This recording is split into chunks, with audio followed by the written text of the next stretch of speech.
A2D Radio, real sports talk radio for the fans, by the fans, no agenda. These guys are the best in the business. Hashtag it. No notes.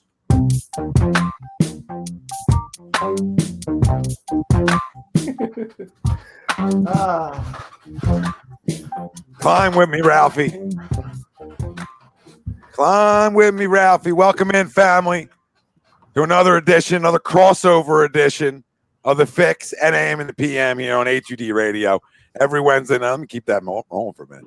Every Wednesday night, we're brought to you by our doc, Make 'em Yours. That's Dr. Paul Vidal, Specialized Physical Therapy, LLC, Burlington, Cherry Hill, Princeton locations. Find them on the web, specializedphysicaltherapy.com. Tom Arnone, Ryan Brodo, Ralph Dellavecchio, Greg Milakovic, Frank Vespe LLC, Burlington, Cherry Hill. Hey, nice. A little replay back at you. First timer over here. First timer. There you go, Greg. Let's go. On the road, things are different. Things aren't adding up for them, and we're rocking and rolling here. We got a ton to talk about tonight. Listen, obviously the Phillies with the 15th selection took another Mickey. It's Mick. I don't even give a crap about his last name's Albies or Alba or what is it? Abel. Say exactly. It doesn't. We'll see him in 32 years. So we'll talk about the selection later on in the show. Dumbest thing in a week. Speaking of baseball, will it return in 2020? Rob Manfred says, yeah, it is. Is it, Rob? We're gonna talk about that in a little bit as well. Eagles' next offseason move, something we discussed a lot here. Not many. There's not much. I mean, I think we got to wait a little bit to see some maybe cuts at camp time, before camp time. So we'll dive into that in the second portion of the show. NFL 2020 offensive rankings is the main conversation at hand. Ties right into our poll question, brought to you by Ambuck Services, AMBUCK Services.com. 20% off. Telling the boys from A2D Radio sent you. Gutters, gutter guard, gutter replacement, gutter installation, whatever you want to call it, deck restoration, the whole nine. Michael Ambrose got you covered. Telling the boys from A2D saying you 20% off. AMBuckServices.com, AMBUCK Services.com. Our poll question: the Eagles have a top 10 offense in the NFL. Do you agree or disagree? Let us know. Facebook, YouTube, Twitch, Twitter. That's where you can find us, and everywhere you get your podcasts, you can find us as well. Like, subscribe, follow. We're answering off all your comments, questions. This is going to excitement when it comes to this topic, and excitement throughout the rest of the show. Like we talked about, we'll get into the baseball returning in 2020 and what Mr. Rob Manfred had to say. And we'll get the dumbest thing in a weekend. The Phillies with a selection we'll see in 42 years. So we got a lot to talk about in a little bit as well. Let's get right into it. The Eagles have a top 10 offense in the NFL. Boys, that start the party off, yes, they do. Yes, they do. They have a top 10. Right now, the initial poll was probably top 5, right? That was the initial conversation we were shooting for. Oh, a little switcheroo, obviously. Now, top 5, no, I didn't have them. You'll see in a little bit. I did not have them in my top 5, but they are in my top 10. They are in my top 10 now. All right, because I do believe they're better, and a lot, to me, the quarterback matters, right? This offensive line matters. Right, Miles Sanders matters. Zach Ertz matters. So when I look at guys who can make plays and are impact players on this offense, and then hoping I have a DeSean Jackson, right, to add in, and Jalen Reagor is the guy I drafted him to be, and maybe I get a taste of Alshon, maybe not. Who cares? Essentially, if you want to say that, maybe JJ takes a little step. There's weapons around. He hasn't had this many explosive weapons since 2017, right? He hasn't. Yeah. So to me, that's last year. Yeah. Now, can they stay healthy? We have enough ball to go around. Yeah. Can they stay healthy? That's a question at hand. Is Jalen Reagor the guy you think he is, in a good way, right? So there's still question marks, but to me, 11's so important. Why do I have the Green Bay Packers in my top 10 offensively? They have Aaron Rodgers. Right? I'm not saying Carson Wentz is at the level of Aaron Rodgers, but I think he's there. What I saw the last 4 games last year, I think he's there. Even the Miami game, he played great with nobody, right? So, I think he's there because I saw what he did with nothing. So you put stuff around him. Dallas Goedert, expect him to get better, right? His offensive line, top 10 offensive line in football, if not higher, right? So all them things make it a top 10 offense in football. I agree to the poll question. What do you say, fam? The Eagles have a top 10 offense in the NFL. Agree or disagree? Ryan, Ralphie, whoever wants to go next. Steppy. I'll go next. Whoever wants next. I definitely agree to the poll. Sorry. Top 10, yes. Top 5, no. It's just going to be the whole, like you were saying, Tommy. What are we going to get an Alshon? Are we going to get a DeSean Jackson for the whole entire year? Those are still the question marks we're going to go into this season. But yeah, the weapons are there for Carson, man. This is his year to shine, right? This is the year to put the haters to bed, to show everybody, hey man, I could be that quarterback here. I can be that number 1, that number 2 overall pick that they put a lot of money into me. So he's got the weapons. This offense, the offensive line's looking good. My boy Andre Dillard is there, so it's we're cooling, man. We're cooling. So I agree. I agree to the poll. But I think he said them haters. Well, this is the sad thing. When we were 17 weeks after, the 17 weeks into the season. And yeah, well, you thought he would have put in the haters to bed with, the whole question mark after the 2017 season was, can he play a full season, right? And he did that this year, but you saw what happened in the playoff games, and the haters woke up. You know what I mean? Back out. So Ken, your point, I was agreeing with you and just letting you and reminiscing on how we felt after week 17, like we told y'all. Yeah. Boom. Like what? No, this isn't how this is going to happen. This kid's too good. Where's Jesus to protect the guy who freaking loves him? Where are you to protect my man for a full year completely? 1, so we start having legs to stand on completely here, and 2, because I think the kid can be an MVP. Yeah, I think he could be an MVP if guys stay Tommy, healthy. he's winning. Tommy, we've sat here numerous times and said if he doesn't get injured in 17, he's MVP, dude. And he might have been unanimous MVP. Well, it probably would have been a vote to Tom Brady, but in Philadelphia, oh my God, unanimous MVP. Yeah, and I think that he has the weapons again, Ralphie, now that he can replicate that type of year. I think even another year where there's no lower body injuries, there's no back issues are so important to this process for him too. We're talking about a concussion, not one of the injuries you've had. Like, you know what I mean? So not that a concussion is serious, it is, you know what I mean? But you don't want too many of them. But the point is, it's not something that you've heard numerous times, or whatever the case may be, or what people can point to and be like, look, again, the back's the most important thing. Any doctor will tell you that's the hardest thing to get right? That's the hardest. So he's got the back right. Listen, the mobility's there. You saw it last year, right? We saw big plays with nobody really, with guys like there wasn't nobody. Miles, Ertz, Goddard, but then it was nobody. It was nobody. No. John, the last 4 years, the last 4 weeks of the season, just told you everything about what you need to see about Carson Wentz. I mean, the dude, what he did those last 4 weeks of the season, it just amazes me. It really does. Yeah. You're singing. What's the song? Who's the song? What's the song, Greg? What? The song, like they always play the commercial, the SPCA. Who sings it? Oh, in the arms of the angel. Yeah.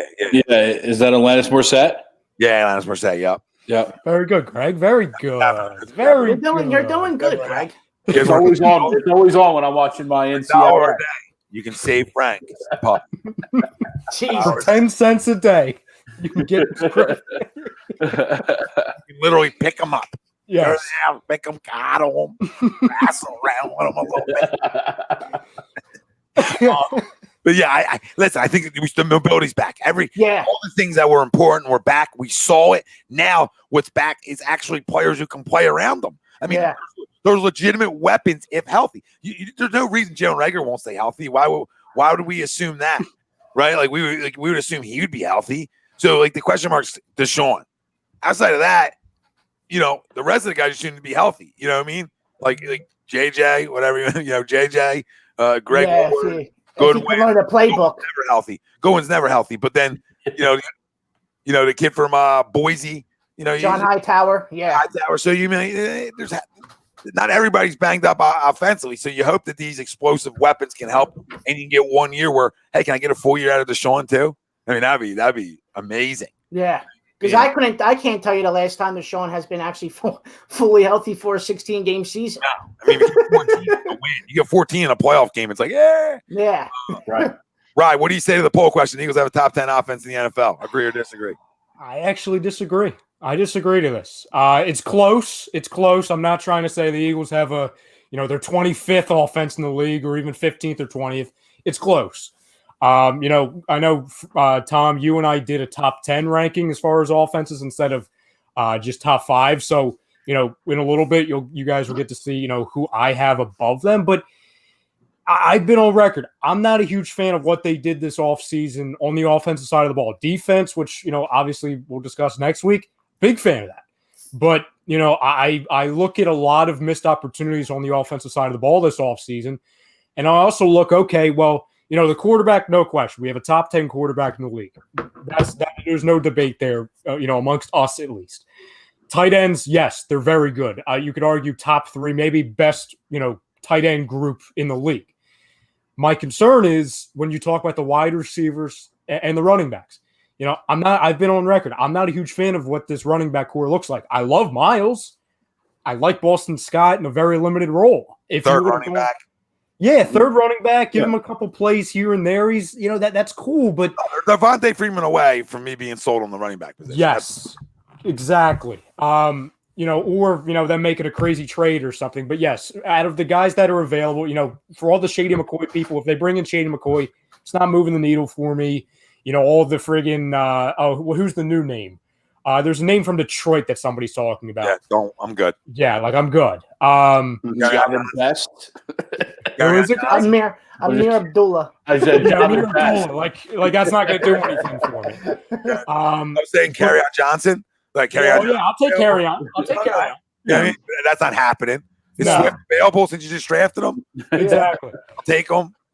But I really don't like. I was doing rankings the other day of the running back core. I have them ranked 25th in the league right now. So that you look at them, they're the bottom, type core category of the running backs in the league, and wide receivers. I completely agree when we talk about, hey, week 1 last year, we were excited about Alshon and DeSean. We were loving it. We saw what it can produce. But I don't want to speak for everyone, but to me, I think of Alshon way differently than I did this time last year. I don't know. I also look at it, how much are we going to see of him this year? How much is he going to produce? Is he going to be a shell of himself? Yeah, but I don't think you have to worry about him when you look at this offense. You know what I mean? I think you have to worry about what you know is going to be out on the field.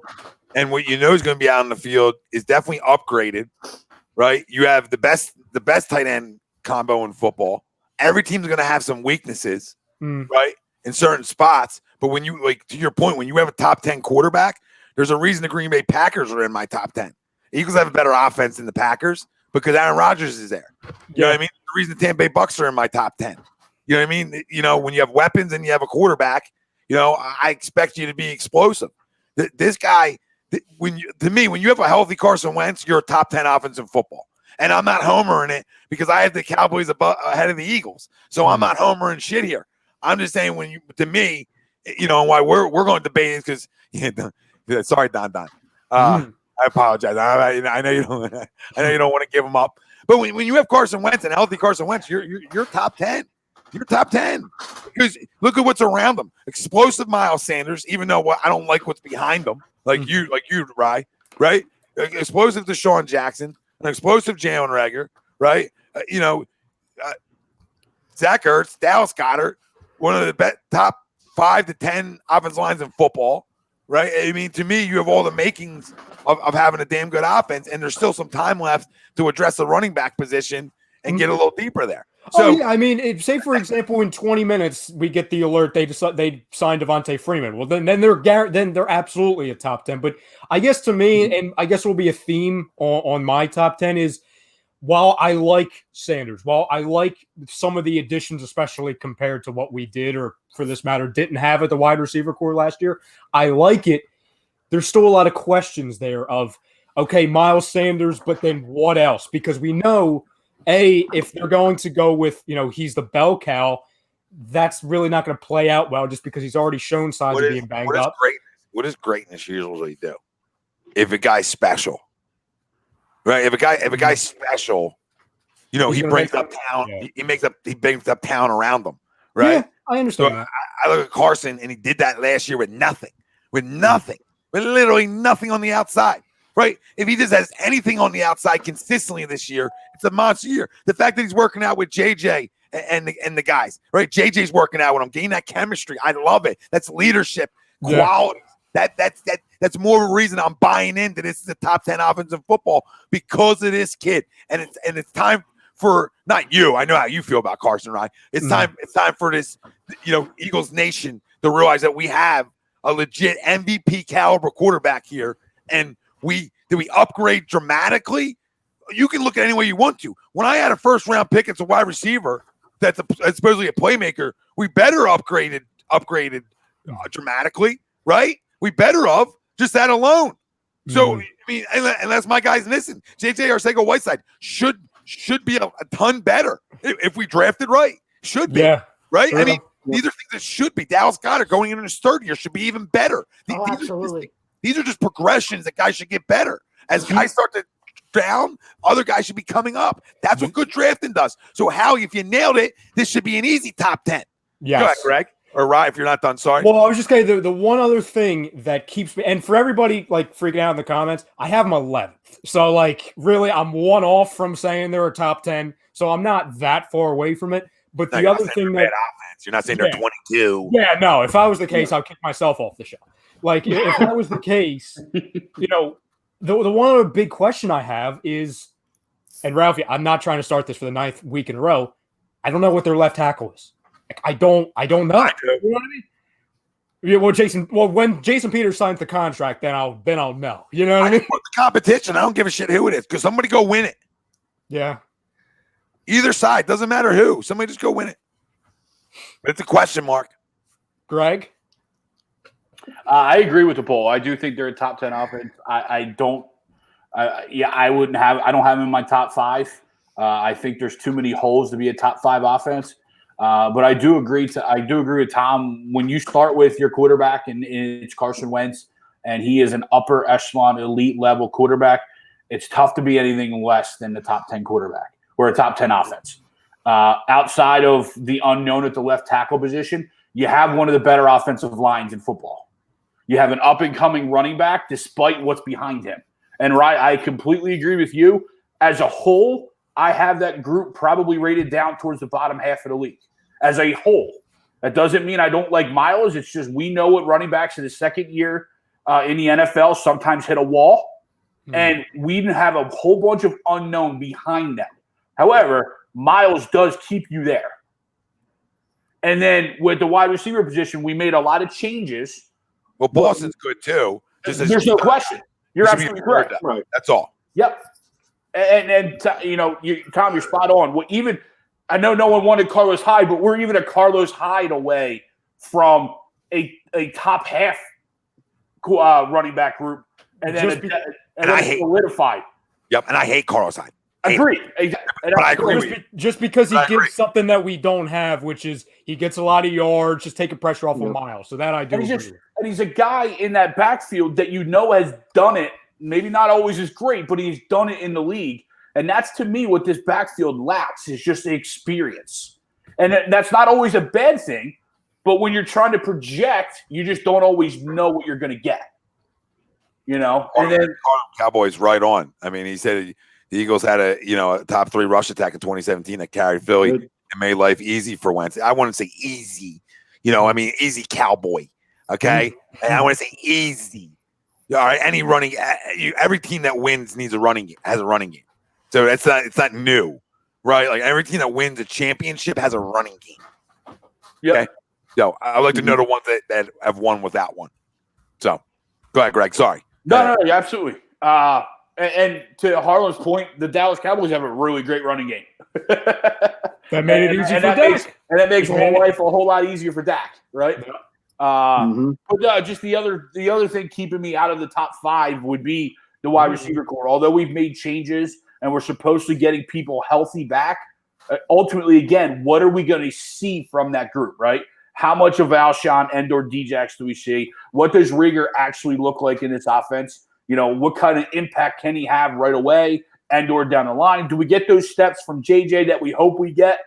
And then ultimately, what does that bottom half look like, right? Whether it's Ward, whether it's Hightower, whether it's, Jacoby, and who knows, right? Whatever there was, another Doesn't 15 matter. guys. Yeah. But what does it look like? Right? If Rager and Whiteside can play, nothing matters. Agreed.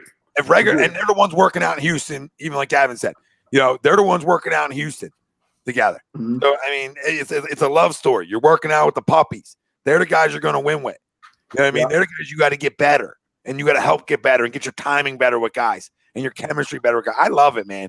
I think JJ has a good year. I think the combo of how they're different is so important, right? Jalen, you better play somebody over the top, babe. All right? When JJ should be a guy who just catches everything, right? Mm-hmm. So he should be. So let's see if we can get that jump from him. And for Jalen to be a top 10, saying that top 10, right, can you just make some big plays, right? Can you just make enough big plays your rookie year, right? And not beat enough guys over the top where the respect starts to come, So, yeah, I mean, I think we're all on the, in the same wagon. Greg, we'll get to where you have them in a minute here. After Frank goes, we'll circle back and give her time. For as of right now, I disagree to the poll. They do have a chance to be a top 10 offense, but once again, there's still some uncertainty with this brand new playbook that Doug has been hyping about, especially with these wide receivers. We don't know about our left tackle. Is it going to be Andre Dillard? Is it going to be Jason Peters or even Prince Tagovailoa, for crying out loud? So there's still some uncertainty. What is new playbook? Hold on. What's this new playbook? With the speed, adding more of the creativity. It's the same playbook, though. It's the West Coast offense. I know, but there's going to be some more. You going to go take a couple more shots? I mean, it's the same offense. The West Coast. I know. But there's going to be some more to the playbook. All right. There's going to be more to the playbook. All right. Sorry, go ahead. That's what I'm going with. I thought we don't know what this. We don't know what this extra part of the playbook is. How are you going to factor Jalen Hurts into the offense? There's still some question marks on what this offense is going to be next year.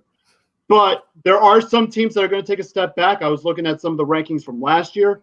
When we get to our top five, I know definitely the Rams aren't in my top five. The Vikings aren't in my top five. Definitely not the Houston Texans.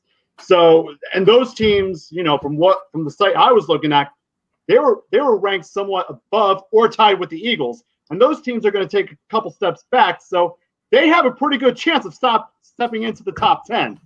Oh, absolutely, absolutely. Yeah, whatever has that. Buy into you two with the not top 10 game. I just can't buy into you two without the top 10. I think it's a disrespect to your quarterback. Straight disrespect. And what you watched the last 4 or 5 games last year, it's a disrespect level now. Now, you two, I'm almost thinking got the poster of Foles in the room. You know what I mean? Don't do that with me. Don't do this. You two are living in Stir, baby. Absolutely not. Stir, baby. Why did I go on that Jamoke? I shouldn't be on that Jamoke show. What are you talking about? I love 11. Who said you should be on anybody's show? You should be right on the show you're on right now. I'm just telling you might have a Foles poster. Oh no, absolutely. I mean, you do have a Frank. I mean, if we're being real, there is a cardboard cutout. Yeah, you do have a false cardboard cutout. It's a false cardboard cutout. Yeah, but that's the thing. You have. Runs. I'm not saying trade Carson. Jeez. But let's just do a real quick. Balls for not putting them in the top 10. Let's all do a quick exercise. Let's all do a quick by show of hands. Exercise. Carson top 10 quarterback in football. Yup. Eagles top 10 offense in football. Yup. No. They're close. No. Well, no, real quick, just because, again, just being fair, by show of hands, who owns a Nick Foles cardboard cutout? Frank? Okay. Who owns Nick Foles Super Bowl memorabilia? Oh, yeah. I own Nick Foles Super Bowl memorabilia. And I'm team 11. Yep. Ride or die. That's the kind of girl I am. And again, I have him 11 for 11, so hey, it makes sense. And 2, I think it's more based off of the improvements that a lot of other teams made, and the Eagles kind of they improved, but we can argue it's easy to improve from the slop that we had last year on the wide receivers. I think they took a step back at running back because you take Jordan Howard away. He was away all the time anyway. But I agree. Yeah, I mean, for half the season, yeah. You have, again, right now, Jason Peters is not on the team, so you have a big question mark at left tackle. No, we don't. But we've been doing this for 10 weeks. I don't know how many times. Yeah, but here's the thing, I was going to wait. Probably until the 2025 season. Go ahead, Tommy. No. Spill out. Oh,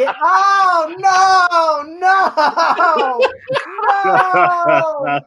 Yes. I was going to wait, but you provoked me. Damn it. I got to remember what I'm saying. You said I was worried about No something. matter who's in your guys' top 10 or 5, I can be critical of positions of importance. So, again, all right, yeah, I have question marks at left tackle. Still got him in my top 10 because, listen, I used a first-round pick on a guy that I liked other guys more, but it doesn't mean this guy ain't the right guy, right? I have 2 tight ends. I have a tight end that caught 100-plus balls from my quarterback one year. You know what I mean? Like, I have enough playmakers offensively, and I think the big thing that we're not talking about that we'll talk about next week is this is a top 5 defense in football, in my opinion. All right? And we'll get into that next week, but they're in my top 5. And the reason they're in my top 5 is going to take the damn ball away from people, right? And when you take the ball away from people, it makes your offense better and put your offense in better positions. So that automatically, from a football team that didn't take the ball away last year at all, to being a football team that can take the football away, should jump them into the top 10 there as well. It's another offensive advantage, per se, is having a damn good defense. Big time. That's fair. Big time. So, when we're talking about it, I don't want to forget that side of it because they help each other. They complement each other. But having a top 5, top 6 defense, and with the 2 additions in the cornerback positions, that's why they made this jump to me. That's fair. And I think it helps the offense. That's all. So that's why another reason why I put him in my top 10 and probably higher than you guys think they are too. The comments are flying, so I want to get to a handful. Yeah, I want to read out the poll one more time. Everybody just join us. The Eagles have a top 10 offense in the NFL. Do you agree or disagree? Continue to chime in. Let's see. So Taylor Bowers, again, fam, continue the comments. We'll get to all of them, or as many as we can. Taylor Bowers says, the Wentz haters are still out there. A little bit more quiet, though. Yusuf says the Eagles might have to sign Jason Peters in the middle of the Redskins game just to block Chase Young and Montez Sweat. Yeah. I think even he would struggle with those 2 at this point in his career. That's not a shot at JP. Can we play both of them at left tackle? Pull a Belichick, try to sneak him out there. Double tight end. Yusuf wanted us to. He asked us this last week. They wanted to get Greg and Tom's opinion on this. I asked this question last week, but I want to hear Tom and Greg have to say about it. What would you guys do if Howie drafts another quarterback this coming draft? What if he trades for 2 ones for a guy like Trevor Lawrence, Justin Fields, or Lance? What would you do? Well, then I would think he's out on Carson Wentz. You know what I mean? I think that I'd love you some sunshine, but that's official. Love Trevor Lawrence. I love Trevor Lawrence, but I can't do this. Yeah, that's it. I mean, unless if we're just going off of just fast forward 1 year, nothing changes, then I would have to agree and think that they're out on Carson Wentz. Now, if something changes and I don't even want to put it in the universe, but there's something that we might need a quarterback at some point, then I'm all in for sunshine, but we might not have to give up that much if that other scenario plays out. I'm going to answer Chris's question. Chris, who's blocking Chase Young? Well, I mean, shit, brother. I mean, you spent a first-round pick on a left tackle. They spent a first-round pick on a tackle. I mean, on an end. So you better hope that you hit on your goddamn first-round pick and he ain't crying. Right, and as Chase Young's benching 500 pounds, and he ain't crying in a corner somewhere, and he's ready to go. He won't be crying. He won't be crying. I'm just telling you, Chris. It's not like it's like a 4th-round pick here. I mean, you used the 1st-round pick on a guy who specialized in pass protection in college. No, yeah. So you didn't use it first on a guy who's like a great run blocker. No, I mean that was the question marks. Supposedly a great pass blocker. We're gonna find out week 1. Real quick. Don says, and remember, John Hightower played on a blue field, so he can play anyway. That's true. That's true. I might have to put him top 10 just based off of that. Sweet. Facts. The Smurf turf. Yeah. Pop Martinez, what's up, Pop? He says Pop? we added much needed speed to open up the guys over the middle. We didn't have that all last season. Why do you think our drives were so long? Yeah, that's true. That's true. We didn't have anybody over the top. No speed. One-dimensional offense. Yeah. It totally became like We became the offense of 2018 again. The slow real quick. pace. Yeah, you're right, Ralph. Smoke and mirrors. Yeah. It was smoke and mirrors offense. Mike Parker easily top 10 offense, maybe top 5 this year. I like where your head's at, Spidey. So right, for your thing, the only way to become a top 10 offense is if they beef up their running back situation, is what I'm getting from you, correct? If they sign Freeman, it helps, and if they sign Jason Peters back. That's two things that I have them 11, so really they only need to move one spot to go to the top 10. No, I would assume Freeman jump shit. Yeah. Oh yeah. Yeah, Freeman will definitely help. Yes.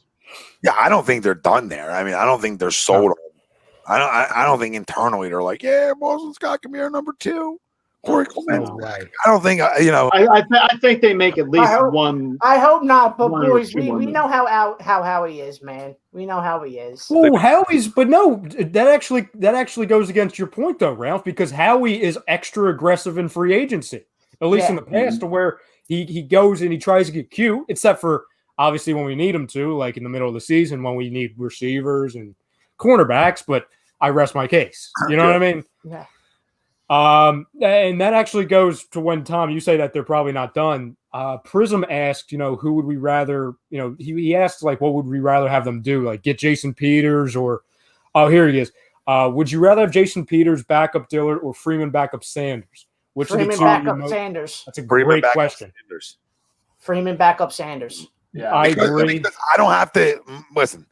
I don't have to be Mr. Andre Dillard right now. It's an unknown. It's not like I hate Andre Dillard. It's just an unknown.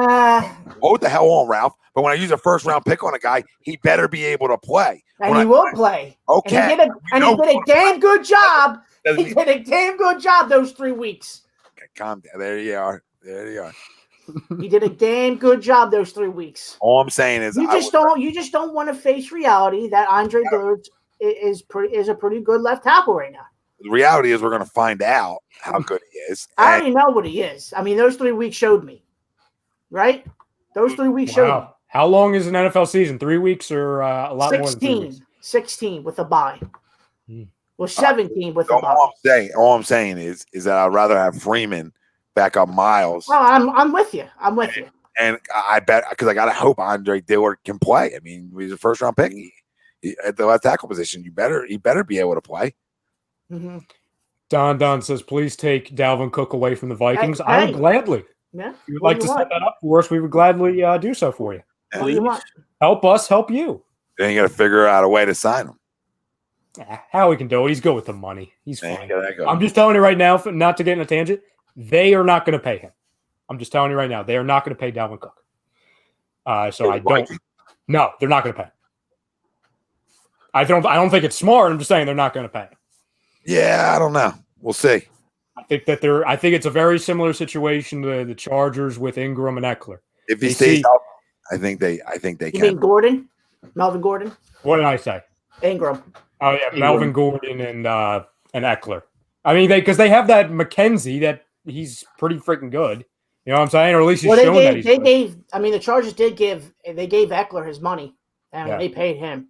Eckler was a top 3 running back last year. Oh yeah, absolutely, yeah. That dude was everywhere last year for the Chargers. Gavin says Rager is a punt returner. Yeah, it's probably going to be either him, Scott. I'm not putting Deshaun back there. Deshaun's done with that. I can't. It might be Killins. It might be Killins. Give a shit who's back there. Catch the damn freaking football. Yeah. Don't be a Pumphrey. My only concern back there is catch the effing football, please, and thank you. That's it. So whoever they put back there, I don't need you taking everything 60 to the house. I need you to catch the damn ball. It would be nice. It would be nice 60 to the house every time. It seems like you're absolutely right. The most important thing is to catch the ball, but it seems like our special teams the last couple of years have just been the bare minimum. You know what I mean? Yeah. There we go. I'll get into Tristan in a minute. Chris Tompkins, defenses need to play honest finally. Darby is probably already in the back pedal. I like to expose him. Yeah. That's true, my baby. No, that's true. It's great. Tristan, I see you, babe.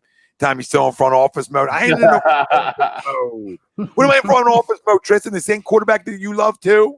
Because I'm going to put him in the top 10 because I trust 11. I trust that he can be an MVP. I trust with weapons like this that he can be in the conversation, top 5 in the MVP conversation at the end of the year.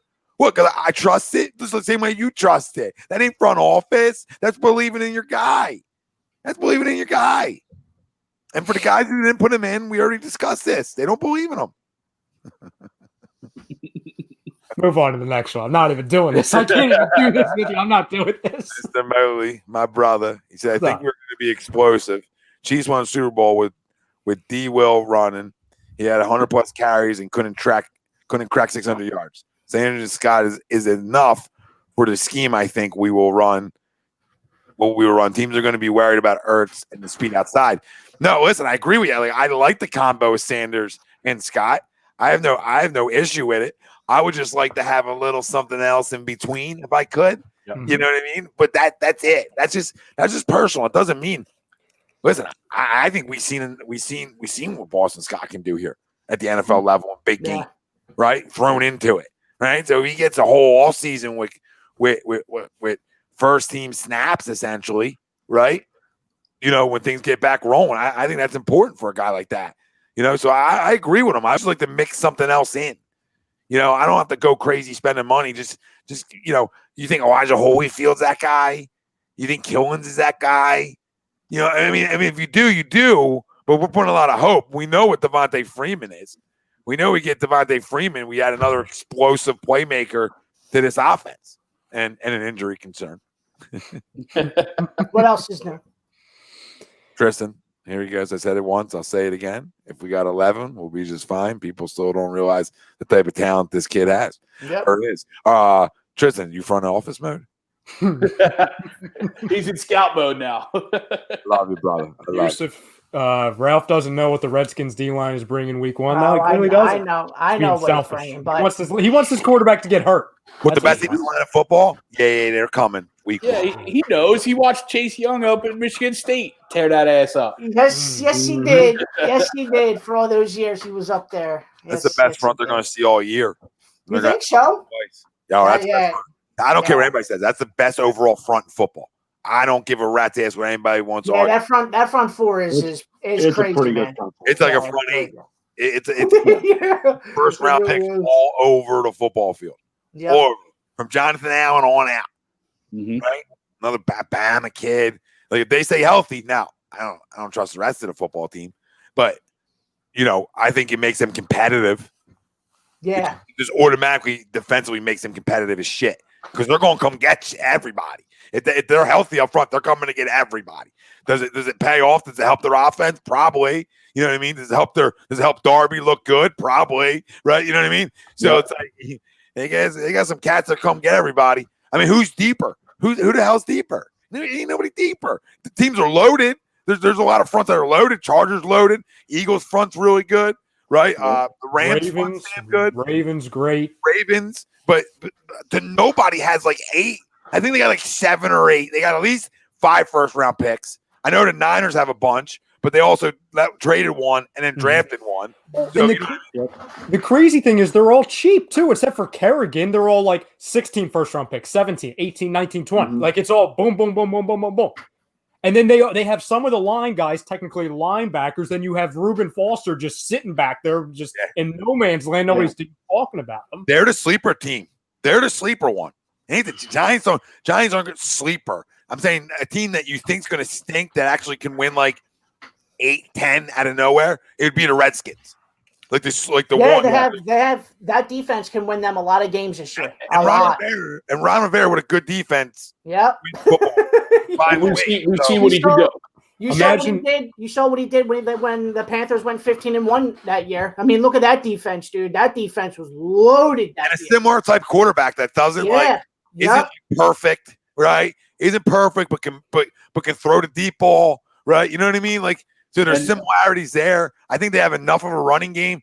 Darius Geis stays healthy. You know, that's a big one, but you know, that's another guy just sitting around, another high round pick that they use.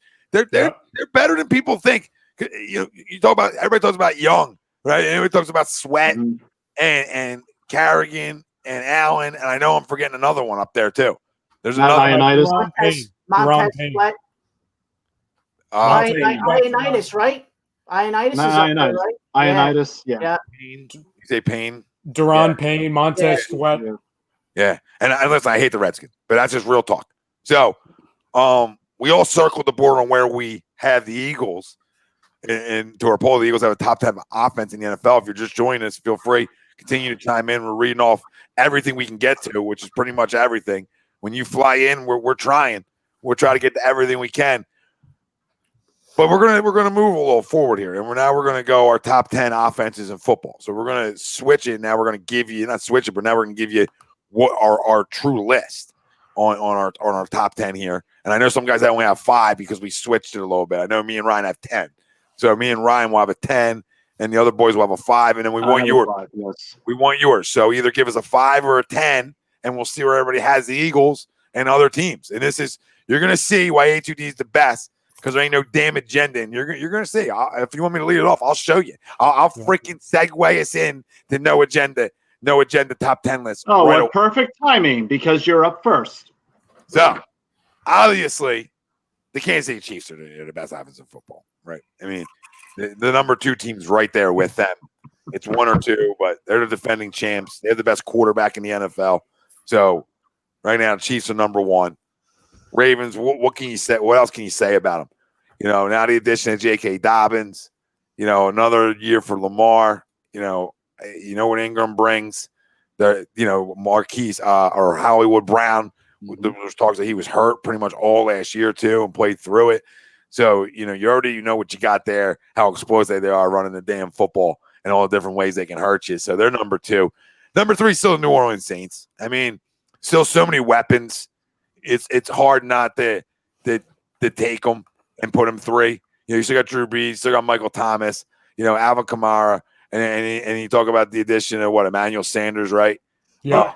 So Emmanuel Sanders now, you know, I know everything that happened in the offseason so far with Drew Brees. We're not going to get into that here, but the fact of the matter is that's still a damn good football team offensively. So I'll put it number 3. Number 4 is going to surprise some people maybe, but it's the Tampa Bay Buccaneers. I mean, so many weapons. So many weapons. I mean, Mike Evans, Rob, Gronkowski, Tom Brady.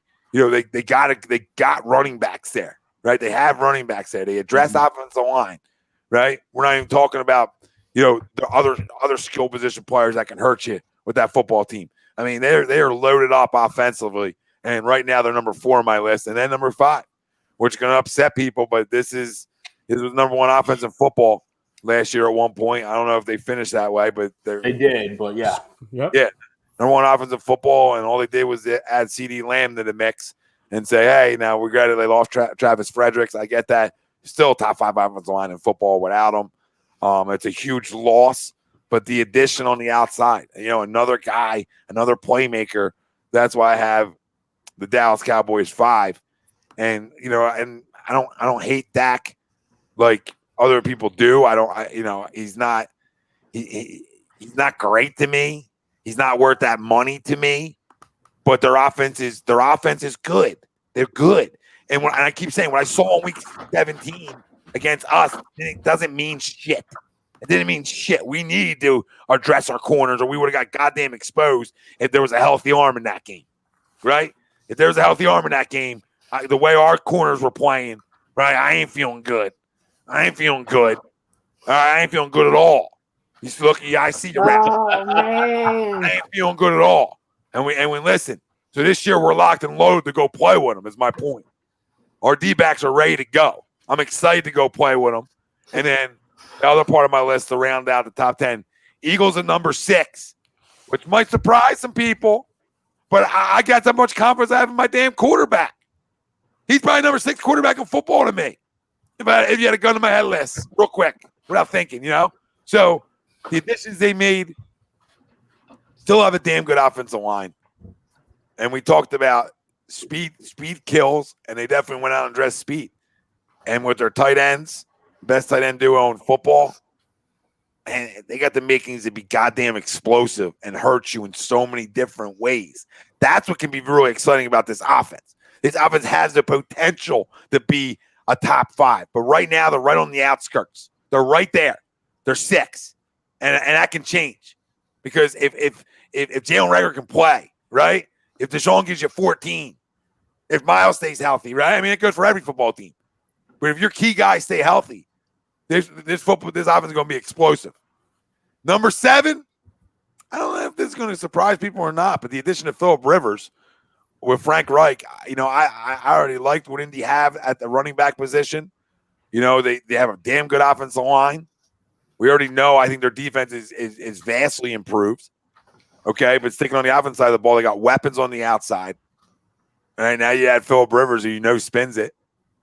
So I like what the Colts did. And you added Michael Pittman, another pedigree type of wide receiver in the second round. Yep.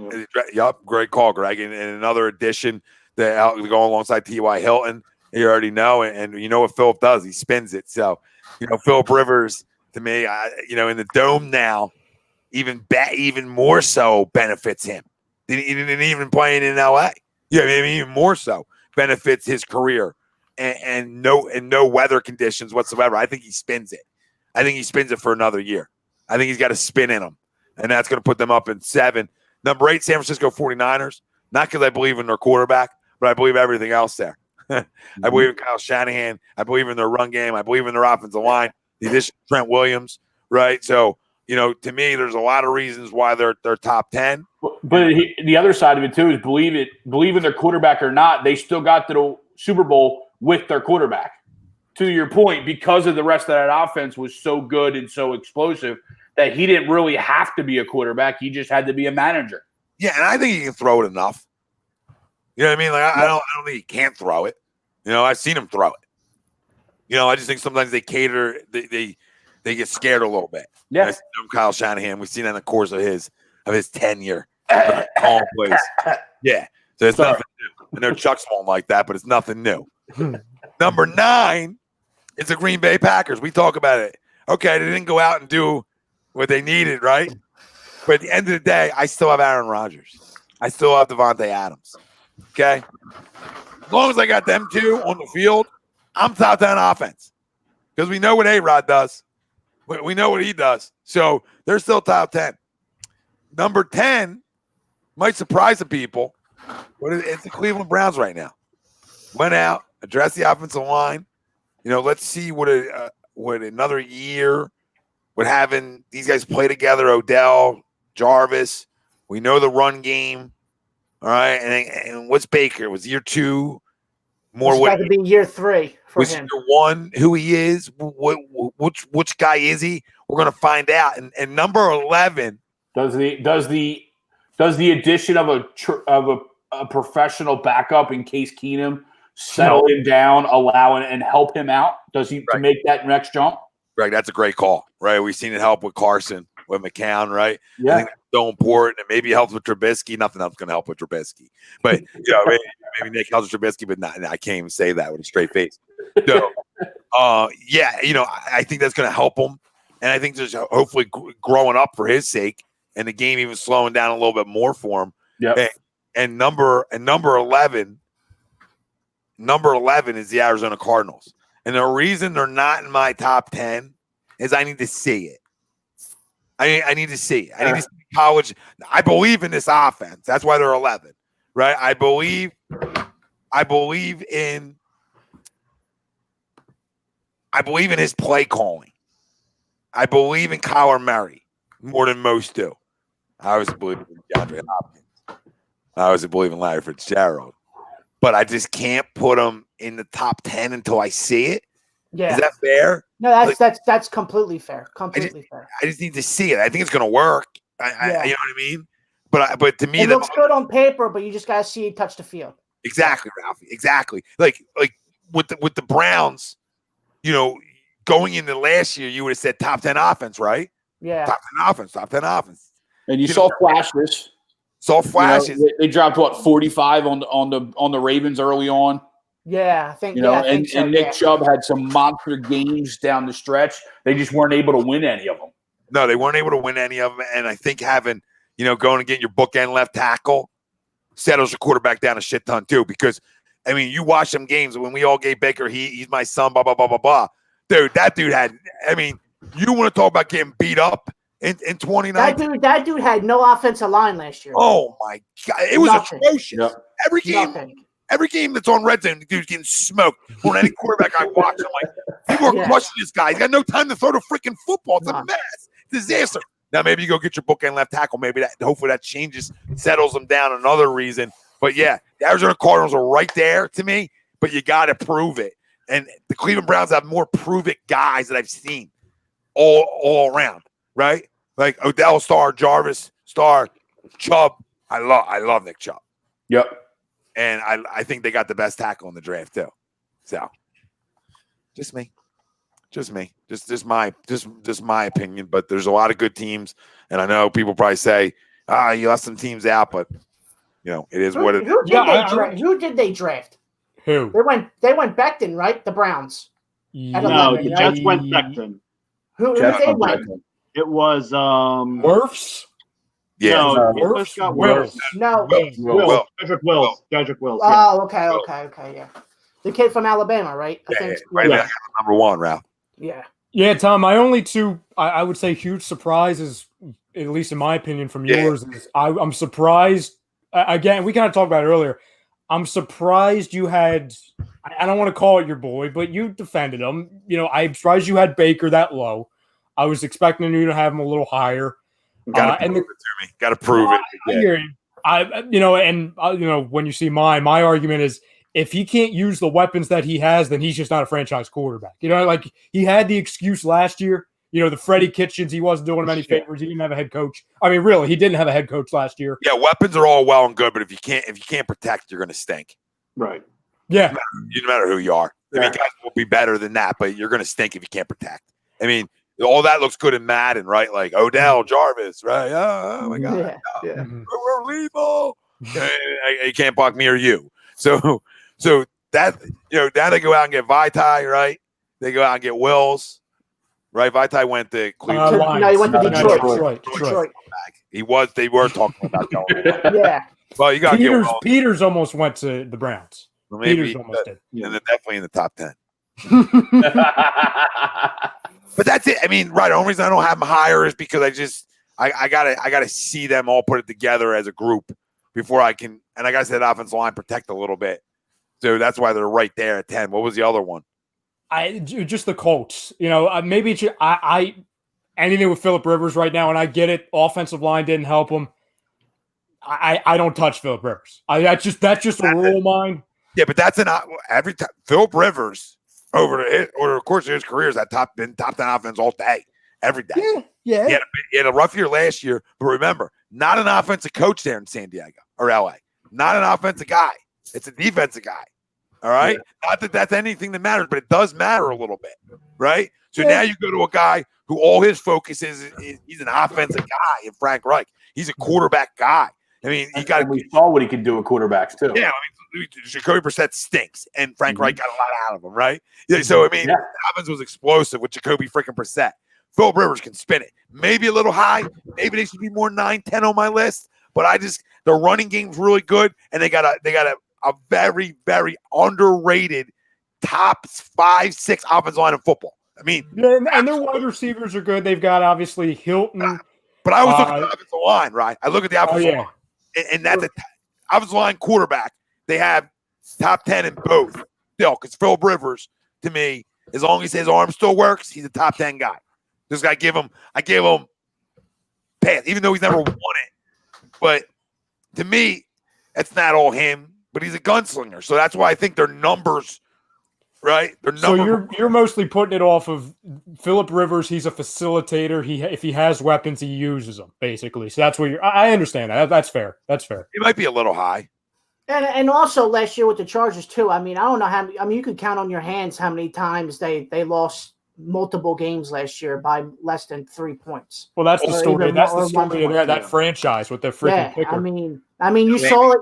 You saw it in 2000. You saw it in 2018, where their first 4 games of the year they lost by, I think it was a combined like 3 to 5 points. It was, you know, the back-to-back weeks missing the game time field goal or winning field goal and just stuff like that. So I mean, he's gotten it done in San Diego/LA. It's just that he just didn't have an offensive line at the end of his run.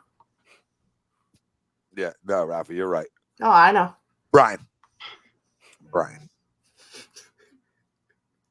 So what we're asking for in year 2, Brady adjustments, get the ball out quicker. Is that even fair? Is it even fair to put any second-year quarterback into a conversation of adjustments as the greatest of all time? Is that even a fair assessment? I mean, with all due respect, Baker's offensive line receivers aren't better than Baker's Baker. What does that mean? Offensive line dunk last year. It's probably one of our worst offensive lines in football last year. Yeah, it was bad. I'm not making no excuses for the guy. No, it was bad. It was very bad. He's got to come play this year. I'm not crowning Baker Mayfield right now. So I mean, we're going to crown freaking Brady. If people think you're crowning, wait till you see my list. That's all. Because do you want me to go to mine, Frank? Well, do you have mine? Yes, because it's pulled up. Shut the hell up! I want Brian to step away from whatever device he's watching it on and punch himself square in the face and come back. And then maybe it won't compare the greatest of all time to Baker fucking Mayfield. What are we talking about? That is high praise. That's high praise. I mean, come on. That's not even like the guy ain't in that conversation. I mean, we talk about a guy who always does is win. He cleared up. He says Baker has more weapons, and he apologizes. No, I love you, Brian. I'm going to give I love everybody. I like to yell and scream about sports. I like to curse. So don't take it personal at all. I do agree with that. I do agree with Yusuf. No, Yusuf, listen, I'm a Baker guy, and I'm telling you, he's got to come play this year. You can't have back-to-back bad years. So a lot's riding on that too. All right, so we'll go. So here's my top. So 2 things. If people were upset with Tom because he has the Cowboys high, and if he's upset with Tom because he has the Browns high, you're really going to hate me. You're really, really, really going to hate me. Ryan said, hold my beer. Yes, hold my beer. I continue to hold my beer. I can't buy into this already. Go ahead. Kansas City Chiefs, do I need to explain why? I mean, that's pretty self-explanatory. You have Mahomes. They didn't even have a run game. You add Clyde Edwards-Helaire. You have speed. You bring back Sammy Watkins. You have Tyreek Hill, Travis Kelce, etc. I have Dallas Cowboys number 2. They had the number 1 scoring offense last year. You added CeeDee Lamb to that. So now you have, obviously, Cooper, Gallup, CeeDee Lamb. And you go from Jason Witten, who was a nobody, to Blake Jarwin, who's actually not that bad. He actually has a pulse. So you actually improved there. Yeah, you lost Travis Frederick. You're still, to Tom's point, you're still a top 5, top 10 offensive line in football. Yeah, Ezekiel Elliott. Are they better? Is that offense better and more dangerous than what the Baltimore Ravens are about to run out this year? I do because of wide receivers. Because really, other than Hollywood Brown, you're looking at Willie Snead, Devin Duvernay. I like Devin Duvernay, but I can't be like, oh, they have Devin Duvernay. All Willie Snead does is catch footballs. So, I mean, Willie Snead's just like a consistent guy. He's just consistent. Yeah. Not great. Makes the occasional catch here and there. Yeah, but their offense isn't built for that, though, right? Their offense is built to, like, the deception and then we beat you over the top, right? Like, their offense is so weird that, like, you almost don't need that number 1 wideout like the Cowboys would need because your quarterback's probably going to run for freaking 1,200 yards. You know what I mean? And then both your backs might run for freaking 800 plus with Ingram and Dobbins. I mean, that's what you might see. I mean, it's going to be the best running attack of football. So I'm not saying Cowboys deserve to be in the top 5 regardless. So I mean, it's not having them 2 isn't a reach. I just debating. I just like the Ravens a little bit more. But I mean, they were like the Cowboys were the number 1 offensive football last year. Not on paper, it's statistics. So People in the comments are freaking out about the Browns at 4. Yeah. I mean, they are literally telling me to jump out a window right now, and that's fine. That's fine. No, you probably should. Like right now, you probably should. You listen. I'm a Baker guy. They have no right being in the top 5 until they prove something. Essentially, they don't deserve to be in the top 10 like I even put them. And then you went and said, "Hold my beer at 4." So I disagree. Based off of talent, you look at obviously Bradley Chubb and full 16 games of Kareem Hunt. Listen, I'm all understanding that nobody Bradley likes Kareem Chubb. Hunt. He plays defense. Nick Chubb. I'm sorry, Frank. I forgot that you were the expert of words. My apologies, Frank. Then you have the example of you have Jarvis Landry and Odell Beckham. Okay. Then you add Austin Hooper on top of David Njoku, who was out for a majority of last season. You improve that offensive line. And then to Greg's point, if Baker Mayfield can't use his weapons, well, at least, and you could find this laughable, at least Case Keenum can use his weapons, because how else do you think he got to an NFC title game where we blew him out? You know what I'm saying? Or at least I know he can use his weapons. Yeah, you got two playing in cold weather. yeah, but again, it could be, but everything you said, it's all for projection. I understand. Yeah, it was the same thing last year, and they didn't produce. Now, I have confidence that they can be a top 10, though. So, you have them high, but that's fine. Yeah, because, again, last year they didn't have a head coach. Freddie Kitchens isn't a head coach. They had 0 offensive line, and you add Austin Hooper, Hooper's a really good player. Really good player. When you say Baker Mayfield, people automatically don't like it's like a hate. They think Johnny Manziel, yeah. Yeah, so you have to unless you're a guy like me who understands it and gets it, and says, well, this kid has the mocks and everything you want out of your franchise quarterback. Yes, but now it's year 3 and it's do or die for me. He has to put it together. I think, man. He's already on his 3rd coach, though, Tommy. So is it really do or die? That's the Browns. But that's the Browns. But that only kills you. Yeah, that only hurts you. He's on 3 years in already. He's already on his 3rd coach. Is it do or die for Baker though? That's tough to say. That's tough to say. I don't know. I don't think it's do or die for Baker. Don, the window's right here. I'm close. I'm right here. I'm looking. Lines up, baby. And listen again, fam. I'm going based off of talent and projection. Oh, you saw the bottom. You saw the. Yeah, see, it's coming. Here we go. Are you freaking Drew locking me? Are you freaking Tampa Bay, again, to Tom's point, do I really need to explain it? You have Tom Brady, who actually knows who he actually needs to throw to, except for Jameis Winston, who's throwing to the other jersey. Got his tight end. It's all that matters. Yes, exactly. The only reason why I don't have him top 5, it's because they're running back with Keshawn Vaughn and Ronald Jones. That doesn't do it for me. If you added, say, for example, Devontae Freeman, then we're talking here. I think they're good enough, though, because they both do a little different things. And with Brady, he always gets the best out of his backs. So, but no, you have them right around where they should be, though. Mm-hmm. That's not. I think that's fair to have them 6, 7 in that range. I think that's where they're at. The 7th, I'm surprised. I'm really surprised. Quite out disgrace. Why? Because maybe it's not. Maybe it's not. Maybe it's just the history of losers. Oh, the organization sucks, but we're going off of talent. You know what I'm saying? The organization flat out sucks. But, they have 15 first-rounders. They have all of their offensive line are first-rounders. Drew Romo. You add Hayden Hurst. Okay, so you go from, Hooper to Hayden Hurst, who's, that's good. You have Julio Jones, Calvin Ridley, Todd Gurley, and if everyone's saying Todd Gurley's done, he's not done. He looked like he was done because the Rams were afraid to play him last year. Sean McVay was afraid to put him on the field. So until he's actually done, he's not done. He's still very good. And he's an improvement over freaking Ito Smith and Tevin Coleman, who they had in the past. And Matt Ryan, I'm not a big Matt Ryan guy, but he's a former MVP. So anyone hated Julio Jones or Calvin Ridley? No. No. They're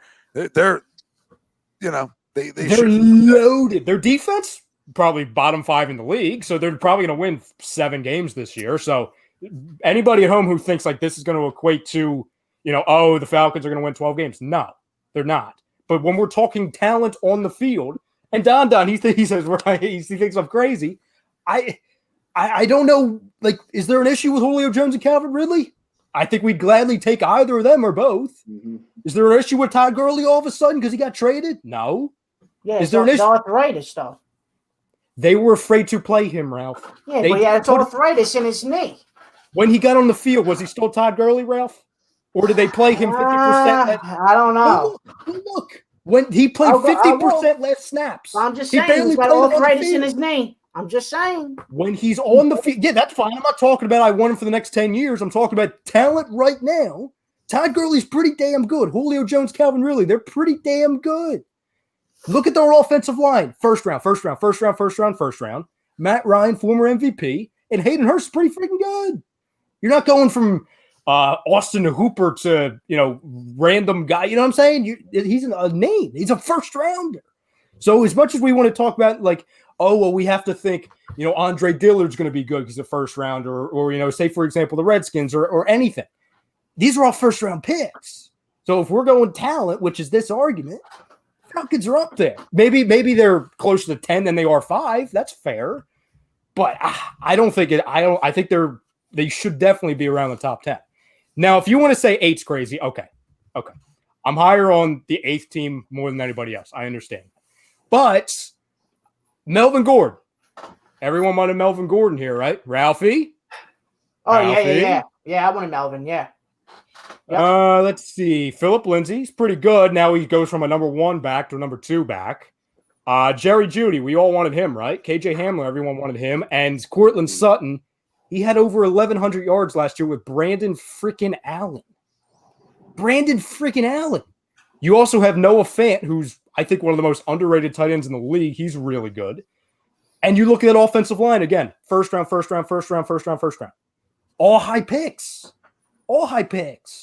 Now, get it. Drew Lock. Who the hell is Drew Lock? I can tell you, though, when he was on the field, he won 5 out of his last 7 games when he was actually on there with extremely limited talent. He'd won 5 out of 7 without Melvin Gordon, without Jerry Jeudy. You know what I'm saying? With a lesser talented offensive line. So, again, I'm going more projection. That's fine. But Denver Broncos based off of talent? And Yusuf says 8 isn't as crazy as 7. All right. Well, then I think the Falcons, talent-wise, they're very good. Arizona, Tom, to your point, Kyler Murray, we like Kyler Murray here. They added DeAndre Hopkins to already solid, really good, receiver core. You have Chase Edmonds, you have Kenyon Drake. And then the Seattle Seahawks, Russell Wilson makes everyone better. You have Chris Carson. For all the Carlos Hyde people, you have Carlos Hyde, Rashad Penny, Metcalf, you have Lockett. And then you have some really good tight end groups in addition to if Greg Olsen wants to play. If Greg Olsen plays, we know he's good. It's just a matter of if he ever plays. And healthy enough to play. Yes, true. Yeah. So I knew going in that I was going to have a crazier top 10. That's fine. But I've been wrong before. You'll believe. You guys will believe. It's fine. Time will tell. If you build it, they will come. Time will tell. Wow. Wow. Who's up next? I want to see Ralph. Dellavecchio. Yeah, I want to see Ralph. Frank, you got my list wrong. No way. Yeah. No, that's what you sent me. No, I didn't. Wow, Liskate. I sent you Chiefs, Bucks, Cowboys, Cardinals, and Browns. Not Ravens. I got overly excited. Wait. Everybody. Fuck. Wait, you don't have the Ravens in this? He does not have the Ravens. I don't. Okay, no, well, you should have said that. I don't have the Ravens Wow. in it. Wait, I so was who's going to get ready to get on list, though. He just saved you. I don't care. It's not my fucking list. Wow. Well, you cleared it up. Your list was wrong. I don't care if my list was wrong. Yeah, It was Frank my helped you. list. You have the Cardinals at 4, and you constantly bash on Kyler. That's true. What Yeah, is wrong? that is a contradiction. You know the Baltimore Ravens as a top 5 offense? Talent, dude. Talent. Hold on, Ralph. No, don't do this. We want talent, baby. Ralph. Talent. Ralph, You don't have the Baltimore Ravens as a top 5 offense? No, I don't. I'm off the hook. I love it. I'm off the hook. No, I don't have that. I don't have the Ravens on the top 5. Why? Their receiving core is not that great, dude. Sorry. How did that work last year? Dude, come, bro. No, answer your question. How did it work last year? They were what? 1 and done in the playoffs, weren't they? I mean, I'm asking about where they ranked offense. They were 1 and done in the playoffs, weren't they? Talking about where they ranked. Oh, yeah, but Lamar was running all over the place. Okay, and Lamar was where'd they at? I just don't have any hope in the Ravens receiving core. No hope. The way the offense is designed, you don't need it. You just need speed. I don't care. I don't care. I don't like it. I don't like it. You don't have to like it, to respect it and realize that top 5. Ralph, maybe they're 6 to me, right? They're like a 6 to me. They're right there for top 5. But I just don't love the receiving core. I just don't love it. And I understand the whole you don't need receiving core for that, but at the end of the day, you still need somebody to catch the ball, man. Ralph, give me your top 5 again, please. Like you said, so I had the Chiefs number 1. Okay. Until somebody shows me until a defense shows me in the league they can stop that offense. Okay. Somebody can be else number 1. Number 2, the Tampa Bay Buccaneers. I mean, facts is facts, bro. There's talent all over the field. Talent all over the field on the offensive side of the ball. Okay. Easy. Number 3, the Cowboys. Okay. Number 4, the Cardinals. Oh my God, the Cardinals, dude. Telling you, Hopkins, Larry Fitz, 2 guys that catch everything. Can we take a? But it all depends on Kyler Murray. Can we hold on for a fact? Hold on. Yeah, go ahead. Go ahead, Greg.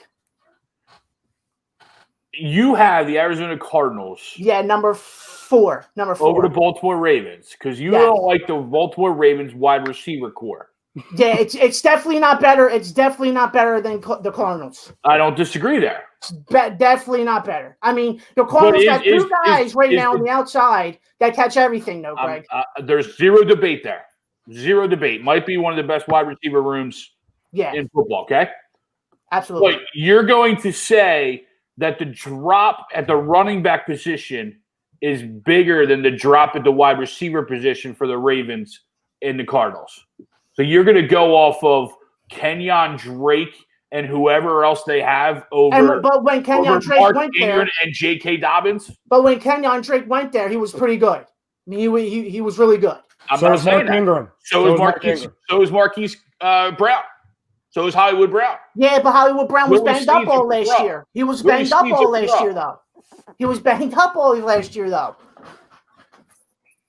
So you're saying the drop it.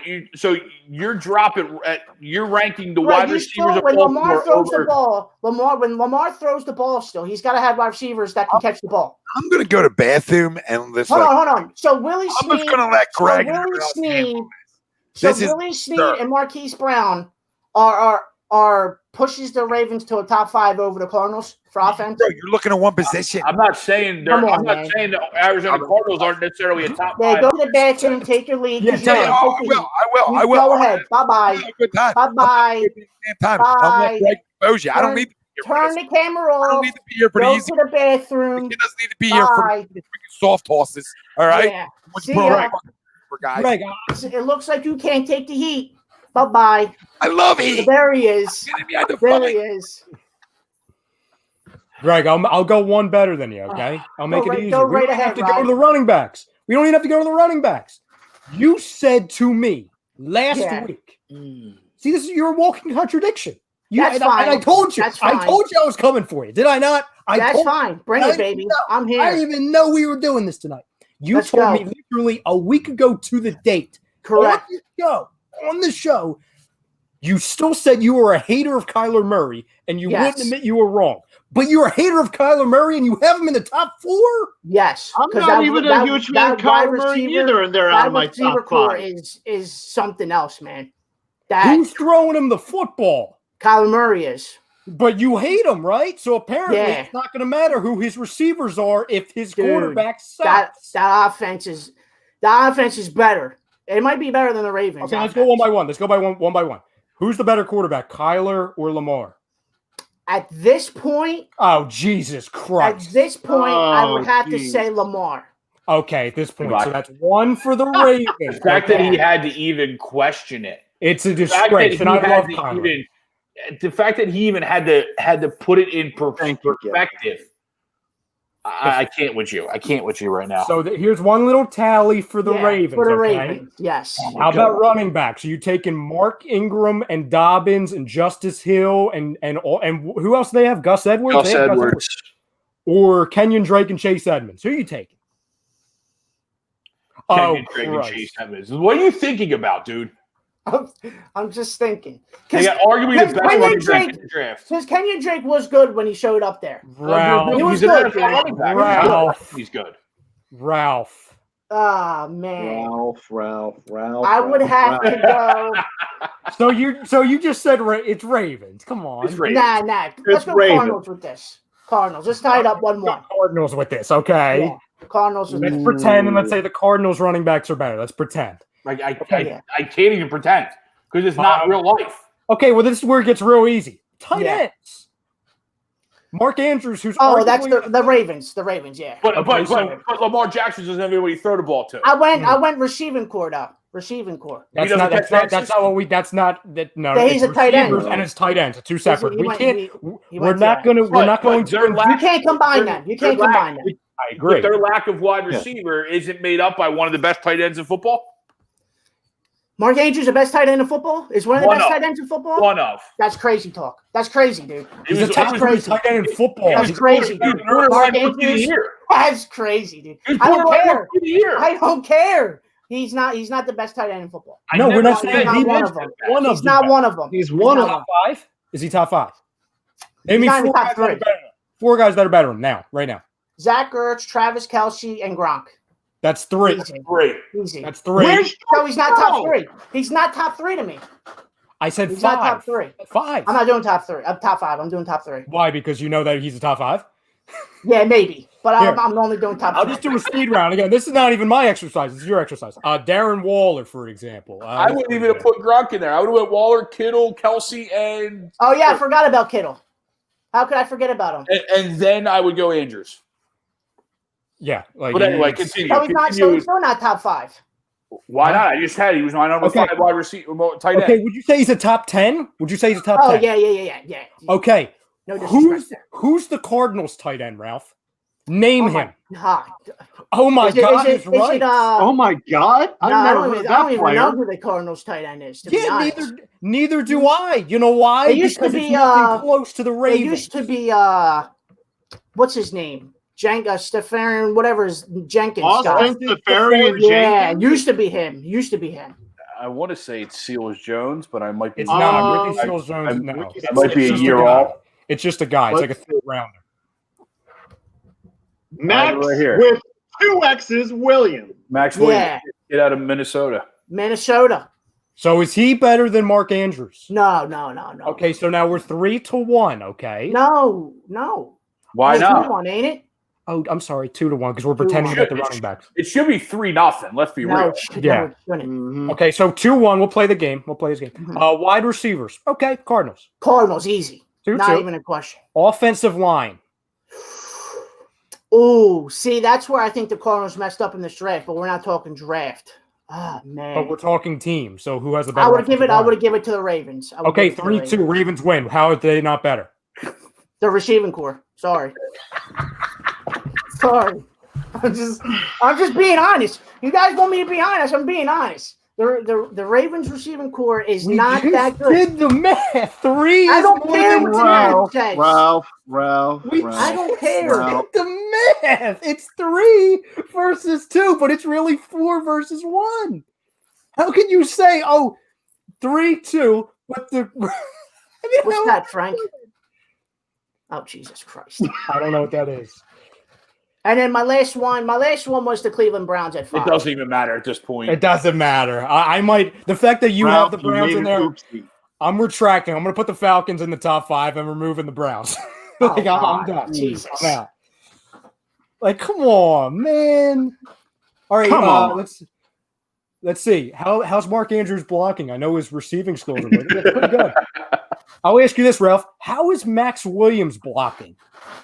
Well, he's from Minnesota, so he has some blocking in him. So I'm going to say pretty good. Does he have any receiving in him? I don't know. Not a lot of tape. Oh my I God. love it. Greg, I love what's your top 5, Greg? Oh, I have it up. Oh, that's wonderful. Let's get away quickly. Please. Okay, this is pretty good. I think it's pretty self-explanatory down the line. I mean, I don't think I have to go ahead and reinvent anything else. Where would you have had the Eagles? Probably 7 or 8. If not, maybe not. I don't know, because I didn't do a top 5. I just knew. I only didn't do a top 10. I just knew the Eagles weren't in there. Gotcha. And I just can't determine without looking at them, right? I mean, other teams that you can consider. Obviously, we talk Browns, Cardinals are there after the top 5. Never. You should never ever say you're wrong on air. You can't. It ruins reputations. So I'm not starting there. If you look at stats, the Bucs were, a very high offense last year with Jameis Winston. Now you add the greatest tight end of all time and the greatest quarterback of all time. And that offense is there. Right, I understand your concerns with the running back, but I think they did enough elsewhere. Oh, yeah, I have them 6. So I'm there. At the running back position to kind of be able to take over. And what I have the Saints 5, right? You had these. Pull it back up. Hold on. Yeah, the Saints. Oh, that's Frank. You had the Saints at 5. Yeah, I put it back. Yeah. So Cowboys, they were statistically the number 1 offense in football last year. There's no running from that, right?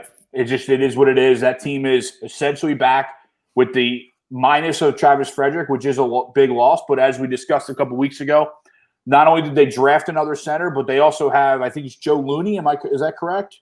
It is Joe Looney, yes. Joe Looney, who is just a professional. No shot.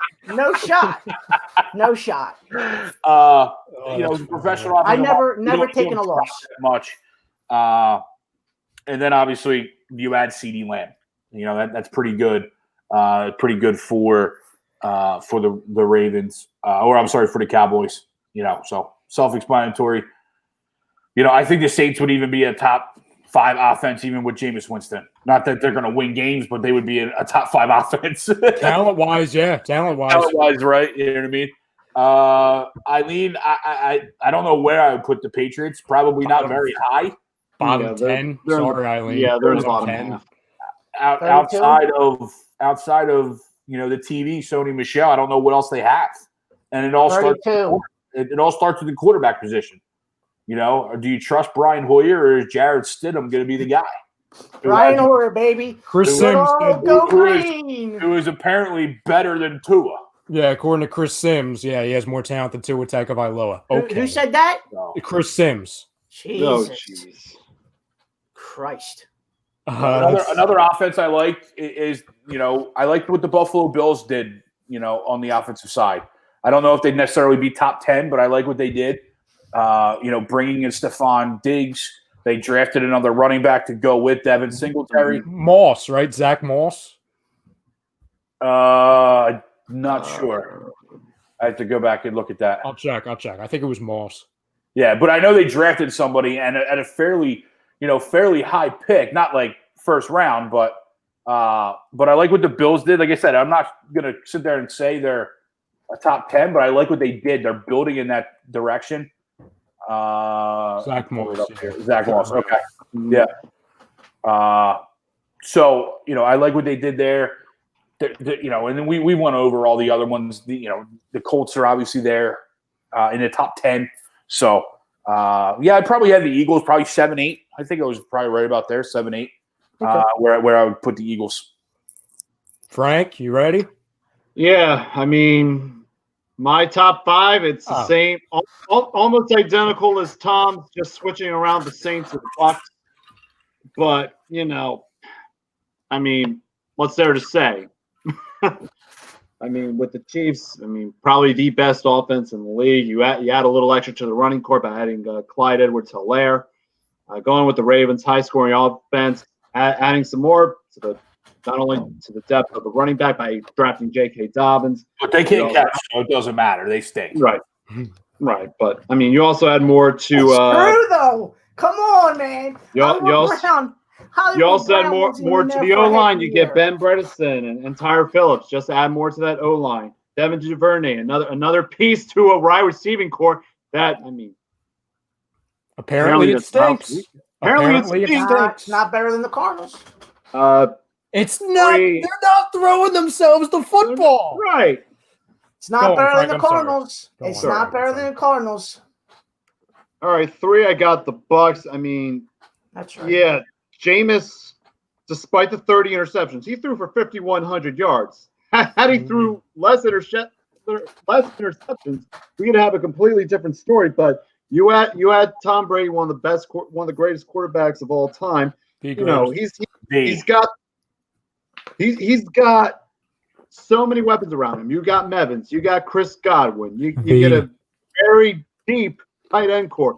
O.J. Howard, Cameron Brate, Gronk, Anthony Auclair. They are productive tight ends. 7-Eleven, I-95, South, Wawa, TV champ. Yeah, you get everything there in Tampa Bay. I mean, Bruce Arians, Byron Leftwich. I mean, it's a great combination for Tom Brady to succeed in Tampa Bay. I think they have them in Florida. They do. They do. Great place. Go ahead, Frank. I'm sorry. Go ahead, Frank. Go ahead. No. Continue. All right, number 4, I got the Saints. I mean, the O-line got a little bit younger by drafting Cesar Ruiz. You know, you basically almost have everybody on your offense back.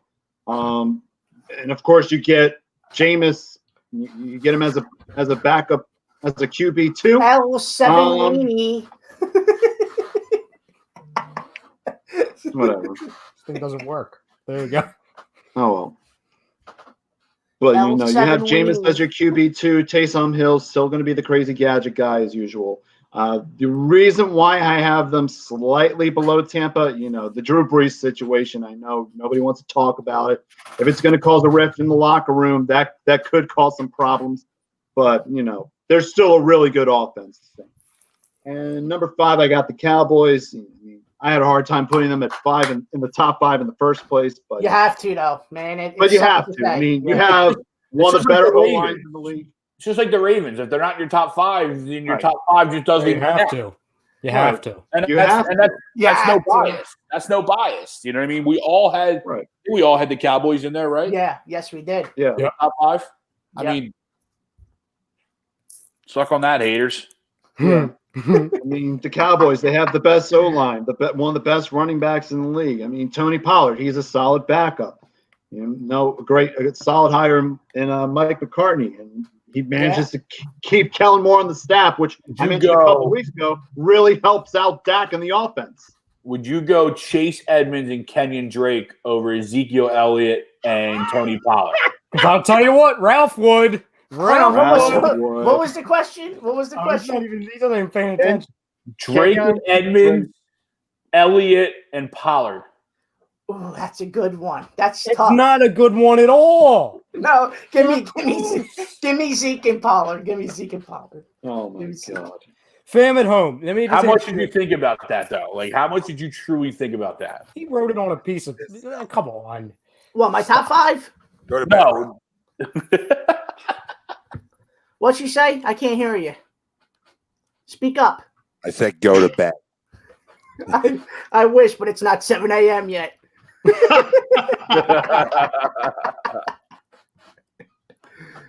Oh, here you go. You have a fan. That's nice. Thank you. He loves seeing you in pain. Yeah. Love it. Thank you. So, fam at home, which do you think was the craziest, most outlandish selection in the top 10? Ralph? Ralph, I just want to say thank you. I want to say thank you because people were coming after me for a little while. I'm surprised. Listen, haters not are surprised. motivators. I know I was projecting. All right, Ralph, which one do you Guys, think was it's my okay. craziest? It's okay to be different, guys. Okay. I don't think you should be saying that. I don't want to trust you. No. I don't. If you're going to say that, then it's not okay. Like you're not. I don't think you're the spokesman for that. Ralph, which one was the most outlandish in your opinion of mine? Would you say? Oh, can you bring Ryan's back up, Frank? 1 I second. apologize for making you work. You're one to talk. You're one to friggin' talk. Hey, Ralph, how's that new side project going? Oh yeah, It's going pretty good. you're now of age. When's that going to start up? I don't know. Yeah, which one is the most outlandish here? And fam, feel free to chime in. Nothing quite. Yeah, yet. everybody's saying Ralph's list. Oh wait, that's your. Don said me and yours, Ryan. Yeah. That's fine. That's fine. That's fine. It's fine.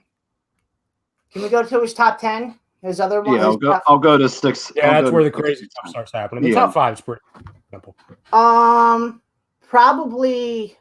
Probably Denver at 8. Do you not like Melvin? Do you not like Melvin Gordon?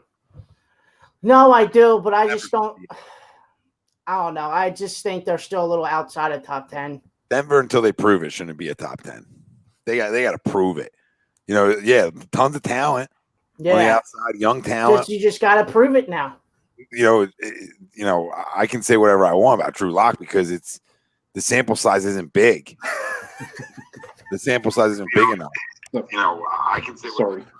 Yeah, it's okay, Frank. But talent-wise, Was, they have playmakers. Mhm. They have my favorite wide receiver in the draft. I love Melvin Gordon, but to me, when there's question marks at the quarterback position, still that hurts you getting into the top 10. And when you have your GM as a quarterback guru, Yeah. you still can't get a quarterback. Yeah, maybe Drew Lock's the guy. Maybe he ends up being the guy. But right now, the sample size isn't big enough. Yeah, For that a top one's a little outlandish, Ryan. I'm sorry. Oh, that you- one. Don't That you say a Atlanta, word over there. Don't you freaking say a word. Atlanta's fine because there's a track record of scoring points, right? Yeah, So I don't have a problem with that one. You know, I thought you had Cleveland too high, but that's fine. You know, that's more of a projection. You know, but when you talk about Drew you all Lock, right, Greg? I'm good. Okay. when you talk about Drew Lock, you know, I know people like him and I don't dislike him, but I think we got to get more of a sample size before we can put them in the top 10 right now, even though the additions of Melvin Gordon, the addition of Jerry Jeudy, oh, I get it. Oh, I absolutely get it. They're two of my guys. I love both of them guys. But again, I got to look at the quarterback and I got to say, is he even a top 15 quarterback in the league right now? No. So No. that means Jerry Jeudy better be Jerry Rice. Yeah. Well, it's Yeah, not, yeah. to be honest, my Jerry Jeudy, obviously, him being a part of it is why I have him high, but Cortland Sutton's a big part of it too. No, they I mean, are. But how well do they protect? Right? They have a very good offensive line. Listen, I'm not saying they're not, but then we got to stem back to the quarterback. And is he really good enough? You can have all these weapons you want. If the quarterback can't play, he can't play. Like I said, maybe this is John Elway's guy. Maybe he found them. Right? We're going to find out. I just think they're more like 12, 14 So, with the ability to be up to where you have them. But then again, we're putting so much stock in a rookie wide receiver to have a monster year with a quarterback that we don't fully trust completely. You know what I mean? That's the only question mark is Drew Lock. Talent wise, they're good, but that's the only question mark. And I understand that. And like I said, I knew coming in that I might be higher on the Broncos than anybody in the country, maybe even a handful of Broncos fans. I just look at it that, you look at it, to me, they're kind of in the same category as how I judge the Browns, to where you have, a stacked receiver core. You have a stacked, I wouldn't say they're stacked like the Cleveland Browns when you talk about the tight end, but no offense, very good. You look at Phillip Lindsay and Melvin Gordon, very good. Offensive line, very good. And it's all about, and again, I know it's projection. From what we saw, and I completely agree with you, Tom, it's a very small sample size. But at the same time, and I'm not talking about you, so don't think I'm like targeting you with this. half the country got, they went crazy when we saw Baker Mayfield the first year. You know what I'm saying? To where he arrived. That's a guy that's picked to do that. Yeah, well, Drew Lock was a second-round pick. Yeah, but not number one pick of the draft. No, I hear you. I hear you on that. So that's expected. Kyler Murray expected. Not to everybody, but when you're drafted that slot, you're expected. Not that second-round picks can't be great quarterbacks. He might be a damn good one. But there's so many other teams with proven QBs. Like, for instance, okay, they got KJ Hamler too. That's great. They got young wide receivers, and we know transitions into the league aren't always the easiest, especially under these circumstances too right now, right? So that's hard to factor in. Like the Colts have prove it guys. When you look at them now, and their offensive line might be better than the Broncos. So that's all. There's arguments for every team. You know what I mean? But that's the only hiccup with them comes down to who the fuck is Drew Lock, and not a shot at him, but who the fuck is Drew Lock? No, that's true. That's fair. Is he good enough? You know how I feel about Jerry. I can't say that enough. So, it's not. And I told you, if I could have two guys in the NFL, give me Melvin Gordon and Jerry Jeudy. I'll take them right now. Yeah, and I'll build around them guys. So I like what John's doing.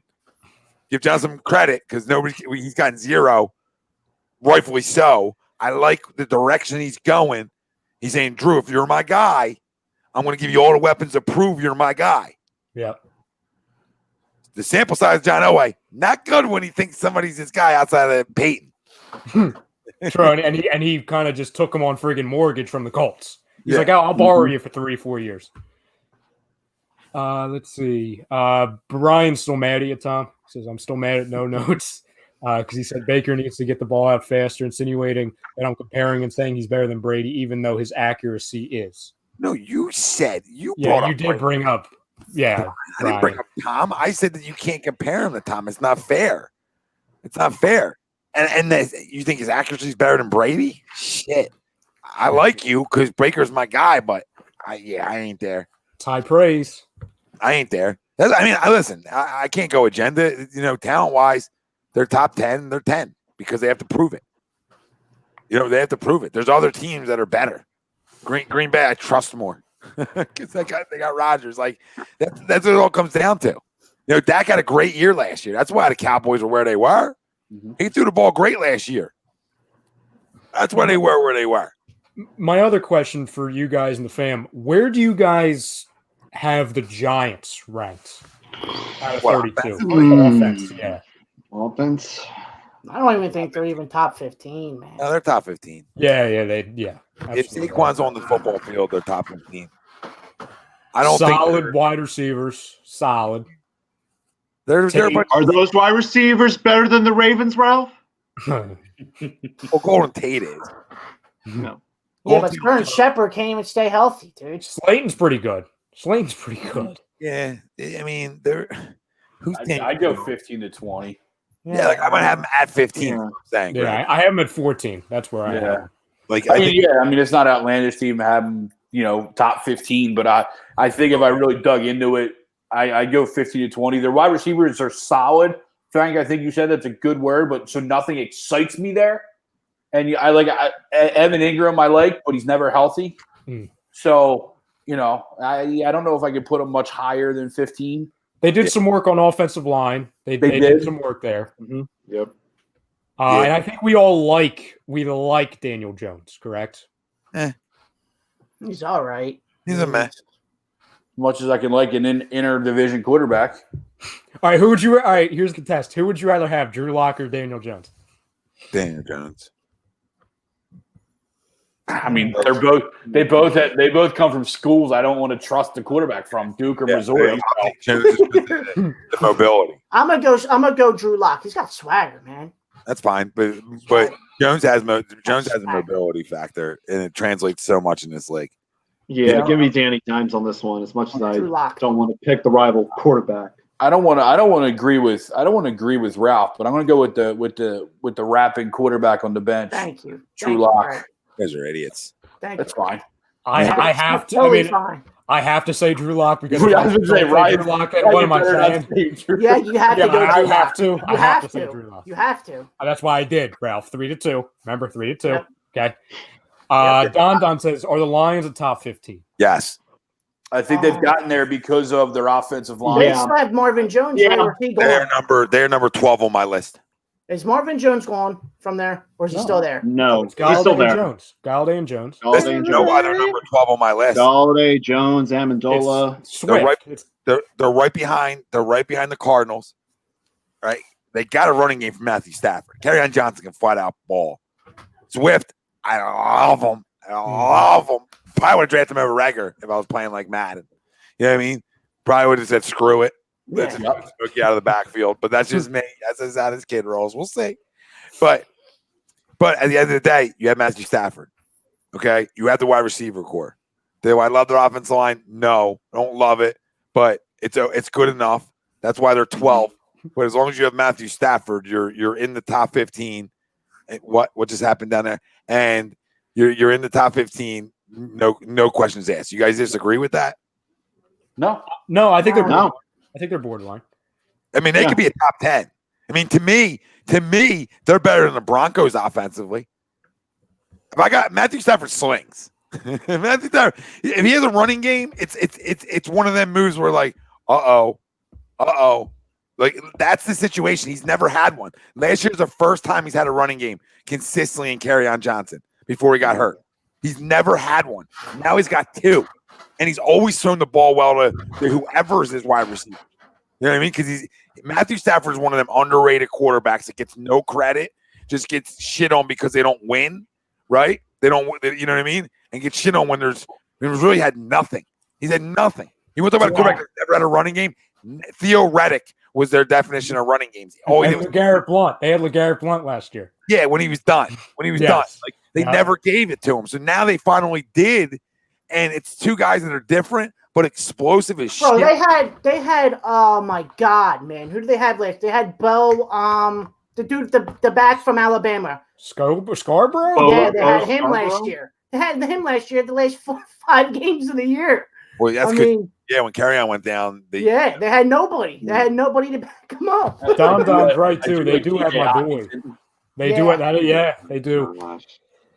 They got Don, I might have underrated. Yeah, they had I nobody. might have to throw him in. You can't ever underrate that offense with Stafford. That's the thing. You can shit on their defense. You can do other things, right? But when it comes to their offense, they're going to score points. Whoever he has with them. Now you give them a running game. I'm telling you, they could be. They could sniffs, dude. Matt Stafford. Line. Yeah, Matt they got Stafford Big deserves V. a playoff win. Matt Stafford deserves a playoff win. Oh, absolutely. Yeah, he And does. this is the kind of year he can steal one in that division. Yeah, because I'm not high on any of those teams right now. No, You think You that know what the division's Packers are in like? my top 10. you There's only think- one reason. There's only one reason.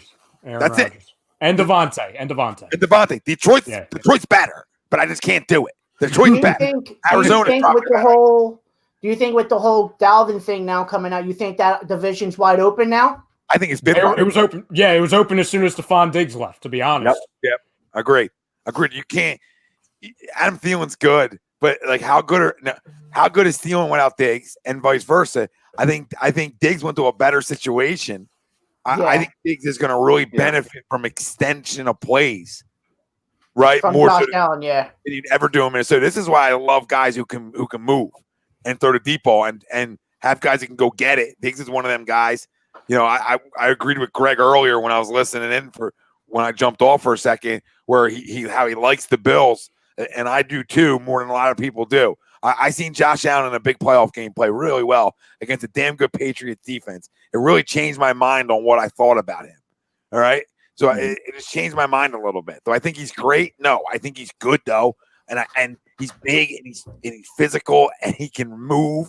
And I'm telling you, this is where the league is. If you can't move and you're a statue, you better be able to flat out freaking spin that. You better be able to spin it, because statues, besides Brady, statues aren't winning. Yeah. I know Nick won, but I mean, statues usually aren't winning.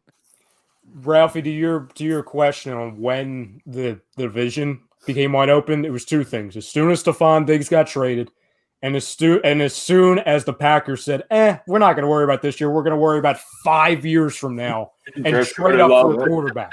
Yeah. I like that prism. I like that. He said you got the Bills versus Chiefs in the AFC title game. I like that a lot. I like that matchup. Yeah. Buffalo, top 5 defense quietly. Quietly. Top 5 defense. That ain't even a question. It's tough to play there. To me, they are the best team in the AFC East. People are going to try to tell me the Miami Dolphins get a clue right now. They're not there yet. All right, Byron Jones isn't Deion fucking Sanders. All right, how does Van Noy play outside of Belichick? Right, I mean, there's questions there. Patriots still probably have overall the best defense, but nothing that offensively that you could be like, okay, So right. To me, it's the Bills' division to lose. I agree. It really is. They are built to win right this second and go to an AFC title game and play a team like the Chiefs and give them a run for their goddamn money. Because I'm a big fan of their coach too. Big fan of their coach. Oh, it was this year's playoffs when they were up. They were up 16-0 on Buffalo, or was that 2 years ago when Houston, they blew that? Houston. Oh yeah. What was it? 2 years ago, or was it last year when they were up 16? Yeah, they were up 16-0, and the defense just started crumbling a little bit. Josh Allen became a friggin' he was like a crazy person, but that happens when it was the first time he tried to win the game. So. Yeah, my Patriots thing was the regular season. I'm sorry. Yeah, it was later on. It was a big game for them, maybe to get him in. Yeah, is that what I'm thinking? It was late in the year. Yeah, they played them real tough. Yeah, it was one of them games. And Allen got hurt. That's what it was. Yeah. Okay, I don't know why I thought that was a playoff game. Sorry. Because it basically was for the Bills. Because Yeah. So then you're right, Ralph. They did have a lead. Defense crumbled. And Josh Allen crumbled. But let's see the second time around, like Ryan said. Dominic, is Drew Lock an MVP candidate? No. Outlandish. Not yet. I mean, it would make Ryan look good if he was. But I'm not even doing that with you. Kyler Murray? Sure. I'll do the Kyler Murray. I can do that, but not Drew Lock. Not yet. Let's see, Dominic. You never know. Right now, no, though. Let's say he does have the weapons that allow him to potentially be, right? Like maybe 2 years from now? Maybe. Yeah. Like I like where the Broncos are going. But and did I see a comment? Is that where Shermer landed in Denver? Yes. And I think we saw it firsthand for a couple of years. I think Shermer is a great offensive coordinator. Just can't be a good head coach. Fair. No, I completely agree with you. Some guys are built for that. The black line. Do you guys think Josh Allen is a good QB? It reminds me of Tebow and Jake Plummer. I think he is. I think he throws the football better than Tebow. Jake Plummer, better accuracy. Better accuracy. Yeah, the Snake could play a little bit. I mean, if you combine those two of them, I think that is Josh Allen. I think he's a poor man's Wentz. Yeah, I do think Josh Allen's a good quarterback. I think he's solid, right? I think there's unknowns on him, right, Greg? Yeah, my cousin actually played. I mean, we're going back 15, 20 years, but my cousin actually played at the University of Wyoming, so he's still out there in Laramie. He has season tickets. He played in the NFL. He likes Josh Allen. He thinks Josh Allen is the real deal. Yep. He's not sitting there saying he's elite, but this is a football guy saying that Josh Allen is a top-end quarterback or will be a top-end quarterback. So I'll believe that. Yeah, I think the way he plays shows you his toughness. I just think that team's built on toughness and grit. And I think if they stay healthy, they can really win a lot of games this year. And be a team that can maybe go to an AFC title game. There's some sleeper teams out there for them AFC title games outside of like Ravens. You know what I mean? And you can argue, before and last year they made the playoffs and they had Cole Beasley and John Brown. Now you add Stephon Diggs, who's a legit wide receiver in this league. Yeah, maybe and it settles your quarterback down too. Yep, and a really good running game too. Really good running game. Yep, really good offensive line, really good defensive line, really good secondary. I mean, you want to talk about a team? I mean, they're such a quiet team. Greg, did you have them in top 10 offense? I said I didn't actually make a top 10. I said you could make a case for them. I mean, I like them. No, I was just curious. Yeah, because I heard you say them, and I didn't know where you had them. But I mean, they could be a 10. They could sneak in. if they're not. I have them at 12. I have them at 12. Yeah, I probably have them at like 13 right now. Oh, here you go. Yusuf, I need to get your take on this, gentleman. I think Haskins is better than Jones after the season just because of coaching changes and the scheme he's going to be in. He also went from 235 to 218. Okay. Listen, I thought, I'm not a Dwayne Haskins guy, but I'm going to tell you this right now. I think that's facts. I think what you just said is facts. I think he is better than Daniel Jones. I think he has the ability to be better than Daniel Jones. I think he throws the football better than Daniel Jones. So, yeah, I mean, he should be. Will he allow himself to get coached up? Will he work hard enough to be better than Daniel Jones? And that's always with Dwayne Haskins. It isn't about talent. Talent-wise, Dwayne Haskins is better than Daniel Jones. But can he put it together here is going to be the difference if Dwayne Haskins works out with the Washington Redskins. He's got the staff, right? Got real NFL guys in the house. Yeah, but that's always been the case with Ohio State quarterbacks. You can go all the way back to whoever you want to, right? Troy Smith, Cardell Jones, JT Barrett. You know what I mean? All down the list, they have the physical skills and the run that Ohio State's been on. They're not usually, and the issue comes in. They don't usually play in very big, high pressure games, and when they do, they get smoked. Yep. Right? You know, when you come up against the national championship games, big time bowl games, when they're playing legit defenses, they get smoked. But physical tools from the quarterback position, they all seem to have it. Yeah, they all seem to have the tools. He seemed to be the best one, though. And that was evident too when he was coming out because they all agreed on that. Mm-hmm. Hey, Cardell Jones, Troy Smith, this kid, Dwayne Haskins, and this next one, Justin Fields, are the two that are the most pro-ready and pro-like quarterbacks. Yep. QBs. Yeah, like guys who can sit in the pocket and make every throw. He can. He's big enough. He moves around enough for my liking, right? Yep. Enough, which is really all you need. If you can move and you can escape enough, that's the benefit at this level. But yeah, I mean, they never turn out. Don's right. They never turn out. You're right, Greg. I think he's a little bit different now.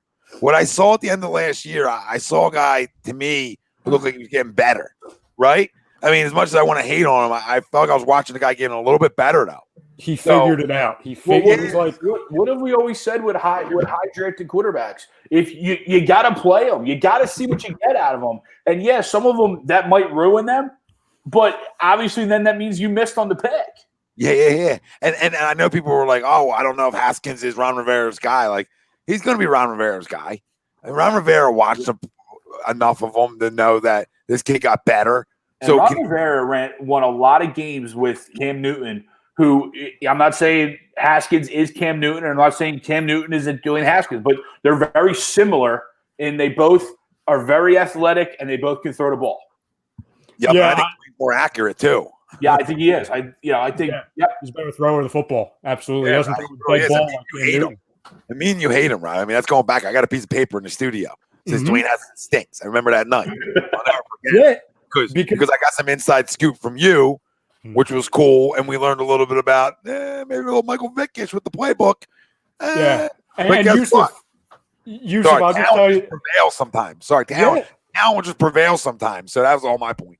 Yeah, Yusuf, my only thing, to answer your question is this, to what Tom's alluding to, we found out this time last year that Jay Gruden, who I know he was fired, but I think we all believe Jay Gruden's, he has a good reputation in this league. We would gladly have Jay Gruden a part of any organization. I think a handful of us wanted him here as an offensive coordinator. So Jay Gruden, who has many, many years in this league, a lot of experience with dealing with not only quarterbacks, but high-profile quarterbacks, he had a lot of concerns with Dwayne Haskins because of the want-to, of engaging in the playbook, adapting to the NFL system, to where they're talking, a couple weeks before the season that, they're already talking about, Jay Gruden he's the guy. So we kind of saw, as to Tom and Greg, they were talking about how towards the end of the year, he started to figure it out, started to get comfortable. We obviously saw footage, and then we heard the rumors that the offensive line wasn't a fan of him, giving up on him at times. So I don't really love what the Redskins did on offense this year or this offseason, but like we talked about, Darius Geis coming back and actually staying healthy. That's a plus. There's nothing really great on the outside to help him, but you just try to get. It's about the game slowing down, and it's about realizing that I can't get away with the things I got away with at Ohio State, right? Yep. And learn how to be a pro. Because everyone's so talented here. Yeah, because I mean, young guys have issues all the time, and it's how do you respond to that and grow as a man and as a player and get the respect out of guys, right? And I think that a lot of that determines how you play, right?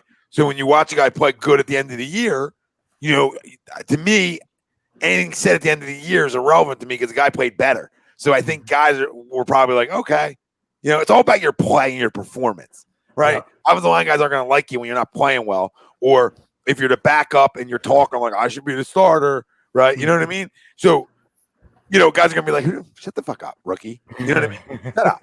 These are vets. I mean, you're good. You're dealing with now grown men coming from college. It's an adjustment for a lot of guys. Yeah. You know, and your play and your demeanor is what will take a locker room and rally you around. But guess what? The one thing he has that Daniel Jones doesn't have is the best defensive front in football. Definitely helps. Definitely helps.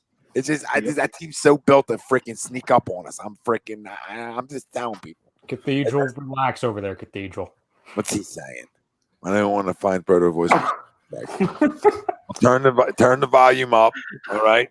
Whatever does it for you. Put on the subwoofers, sit on it, enjoy it. Jesus, subwoofers. I like that. Well, Hey, subwoofer.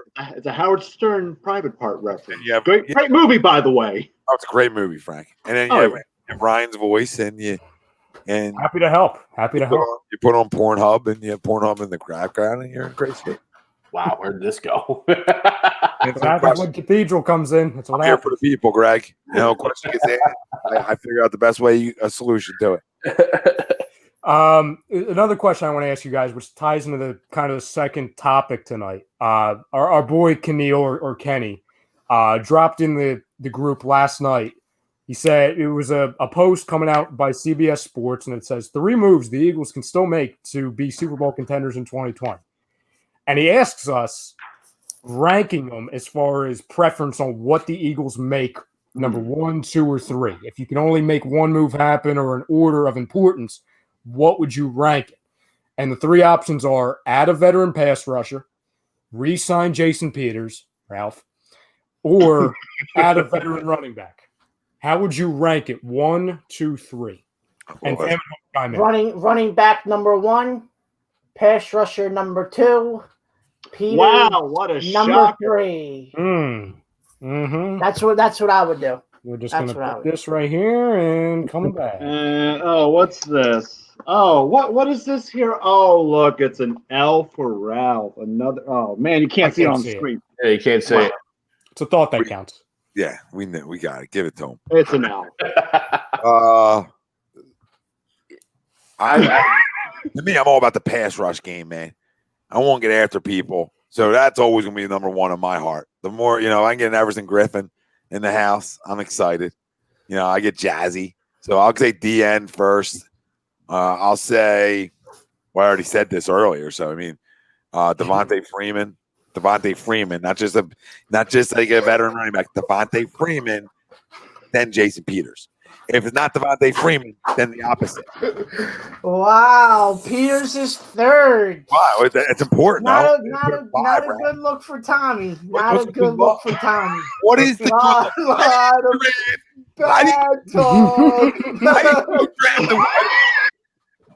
Nope, I don't want to hear it. Yeah, yep.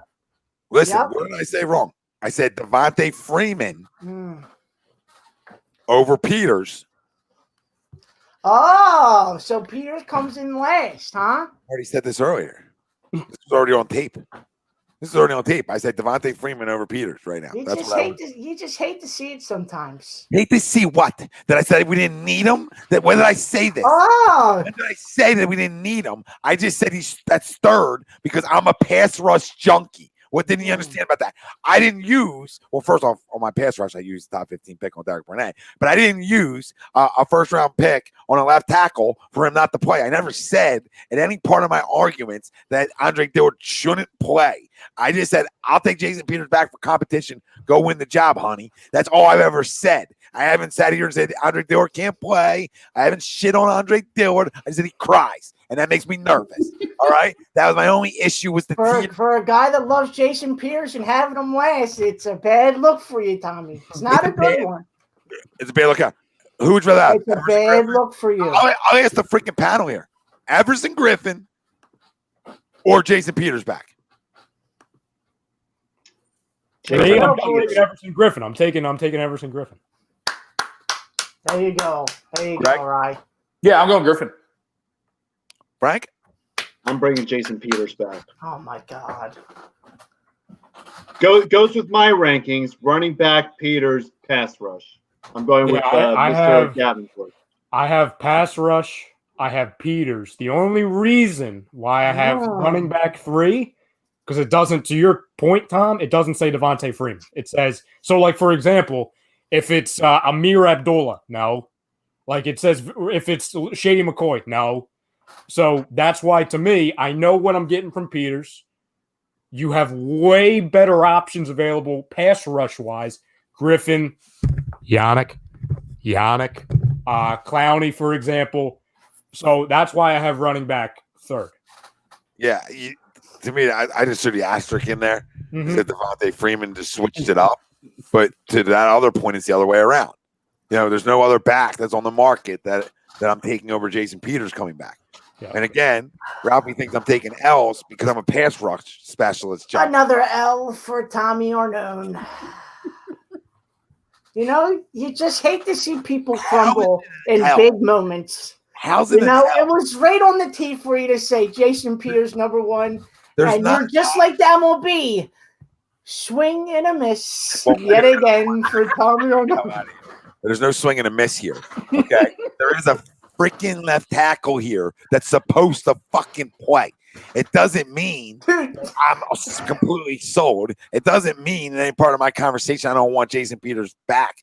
If you had you had my blessing, I would say, hey, do all 3 things. You have the money. Go try to win.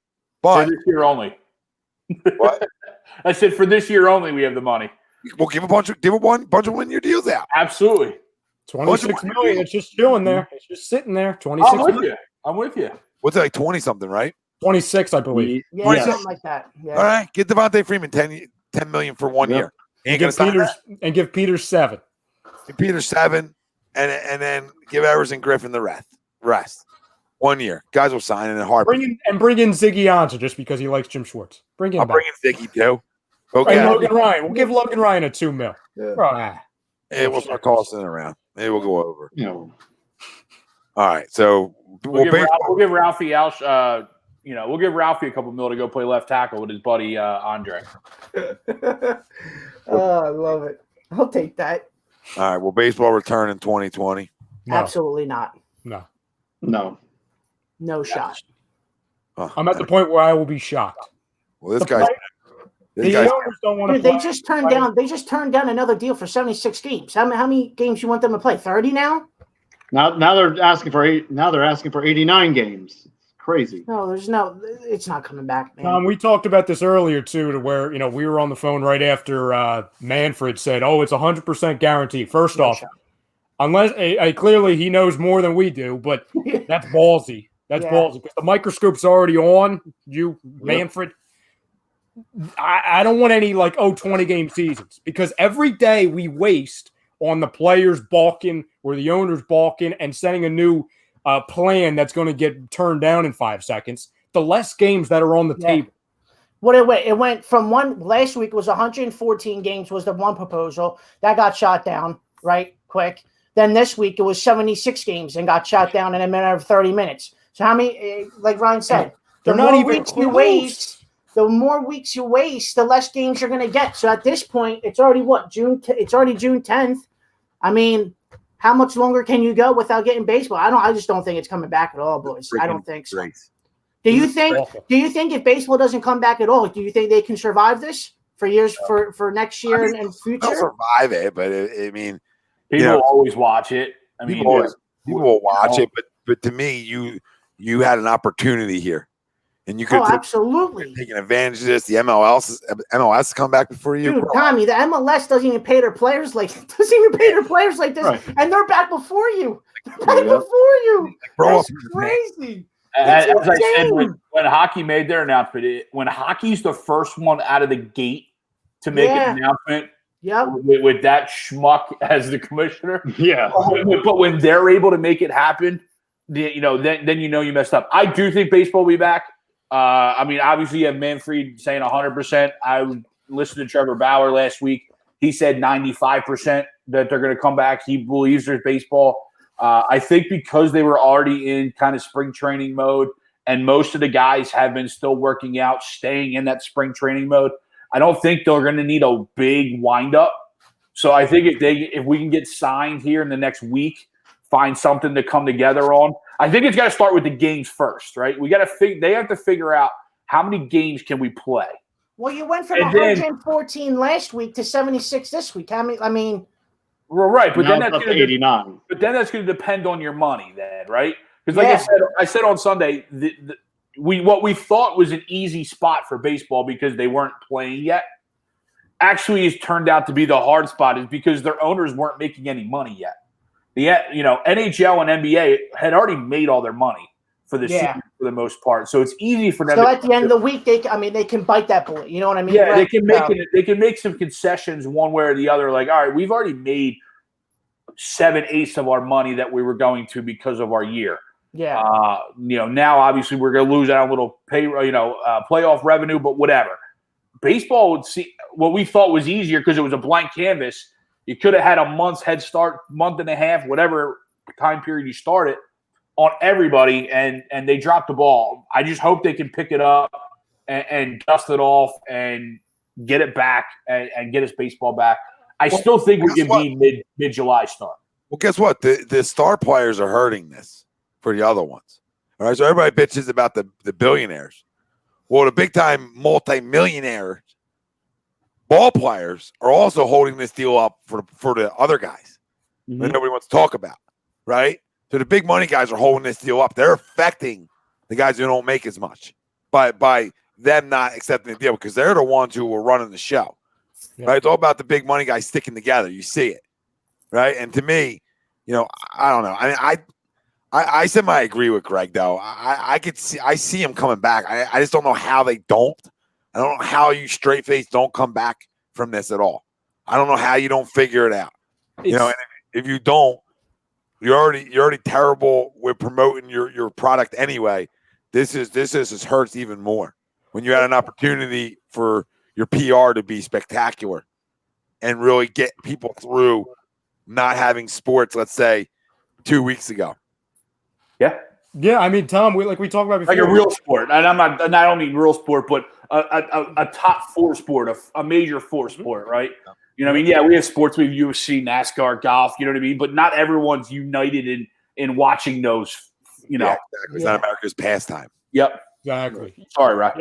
I know you're good. I just look at it to where their track record of always being behind on getting things figured out, adapting, kind of realizing it and getting rid of the stubbornness. Their track record says, well, isn't it typical that they would be the last team, the last organization, the last sport to figure this out? And Ralph, to your point or your question on will they survive this? Yeah, they will, because as mad as I am with them, as we all are, it's baseball. We're all baseball junkies. We're all baseball fans. So it's a lesser degree with the NFL, to whereas, with everything that the NFL does with so many different degrees, how they piss us off, to where people could say, oh, we're not going to watch the NFL. You're going to watch because they're the only show in town. You know what I mean? But I'll tell you what will hurt them tremendously. And it's kind of a chess move, and it's ironic that two organizations are kind of going one way and baseball is kind of staying there. You're going to see, not this season, but next season, the NBA and the NHL start later, to where they were a fall to late spring type sport. Now they're going to become a winter to midsummer, late summer sport. So in the past, all throughout history, you had the baseball, as a sport being the only show in town for all of June, July, August. Now you're going to have NBA playoffs and championship going right along against them in the middle of the season. You're going to have the NHL finals, Stanley Cup playoffs. We're going right up against them. So you're not going to have baseball being the go-to and, we're going to go to a game here. That move, though. The NBA's always wanted to, but I don't think hockey can pull that move off. No. Hockey's got to be in October, right around where they are. And they run into it because most sports already run in. Yeah. But, your summer-wise, you might start getting more basketball, July than you did before. Maybe even a little bit into August with that later start. So, that's a possibility. They'll still get there. They'll still get probably to like their 2 weeks of being by themselves if that takes place. And nothing beats October. They run October, so that's fine. They always do a great job of marketing October. When you just combine there's going to be a group of fans that are going to remember, hey, baseball, they pissed us off last year. Oh, well, there's other alternatives. Okay. What happened in the steroid era? A little bit before your guys' time, a little bit in a way. You know what I mean? And even the strike. It happened with the strike era. When they went on strike, a lot of people didn't come back right away. Yep. And it took something to bring people back, and they did. So, baseball always finds a way to manipulate, right? And they'll manipulate their way back in the good gracious of people. And then a scandal will come out, and we'll have another era of tarnishment, which is the MO throughout history of baseball. I'm more pissed off because the Houston Astros are just sitting pretty. They get a freaking vacation. That's why baseball fans, whenever this does come back, whether it's in a month or next year, don't forget about what the Astros did. We have to make their lives a living hell. That's all. I'm tired of seeing Alex Bregman and George Springer post on Instagram. Yeah, I'm sick. of their whole ass. Hunky fucking dory. Take one in the ribs, and then we'll talk hunky dory. Don't worry. If you need some Astros ripping, just go listen to anything Trevor Bauer is on. Now that he's home, he's ripping them every chance he gets. And he even said it's going to be his almost light calling going on to make sure that everyone knows that the Astros cheated to win the World Series. Well, he's with Cincinnati now, ain't he? Trevor Bauer. Yeah. How lucky can a friggin' organization get? The second to where they are public enemy number one, not only in baseball, but maybe in sports. Sports go, we'll take a year off. How friggin' lucky can you get? Well, here we go. Prism, right? This is something I've said for how long now, right? And you can gauge it a little bit from this. He says on YouTube, the NHL is 1.45 million subscribers, right?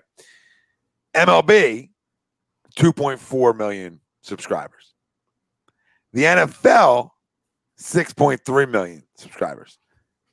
The NBA, 14 million subscribers. You know why? The most global sport in the damn world. And people come at me all day with that, and they won't. You want to talk about a marketing team that does its job? Jesus, they adapt. Mm-hmm. As much. Listen, Adam the Silver NFL would still be there, Roddy. NFL would be around 3.5 million if they didn't make the jump like they did to London. Yeah. Yep, I'm trying to get global a little bit more. Yeah. The other side of it too is the NBA is the one sport where there's nothing headgear related. So you see the faces, you see the athletes, you almost kind of get to know them more to where when you see them out in public, you were like, oh, that's so-and-so, right? You're like, oh, that's Matt Barnes, even though no one should know who Matt Barnes is. Hey, it's my favorite point guard, Chris Paul. Or the fact that TJ McConnell's a folk hero in Philadelphia, freaking Boban Marjanovic. Fact, I have his freaking jersey right there. You know what I'm saying? He's a 12th man on the team. I bought his jersey. You're not going to see that in the NFL or any other sport. Yeah, but then to that point, the other sports don't go that extra mile that the NBA already goes with their stars to market them, and that just adds to the popularity. Well, guess what? Nike, all the shoe companies do even a better job of marketing the NBA stars than they do other stars. Yeah, that has something to do with it too. So when you market great in the shoe world, which was a Jordan starter for Nike, and you really market the shoes, and the shoes relate to the player, and then people buy your shoes.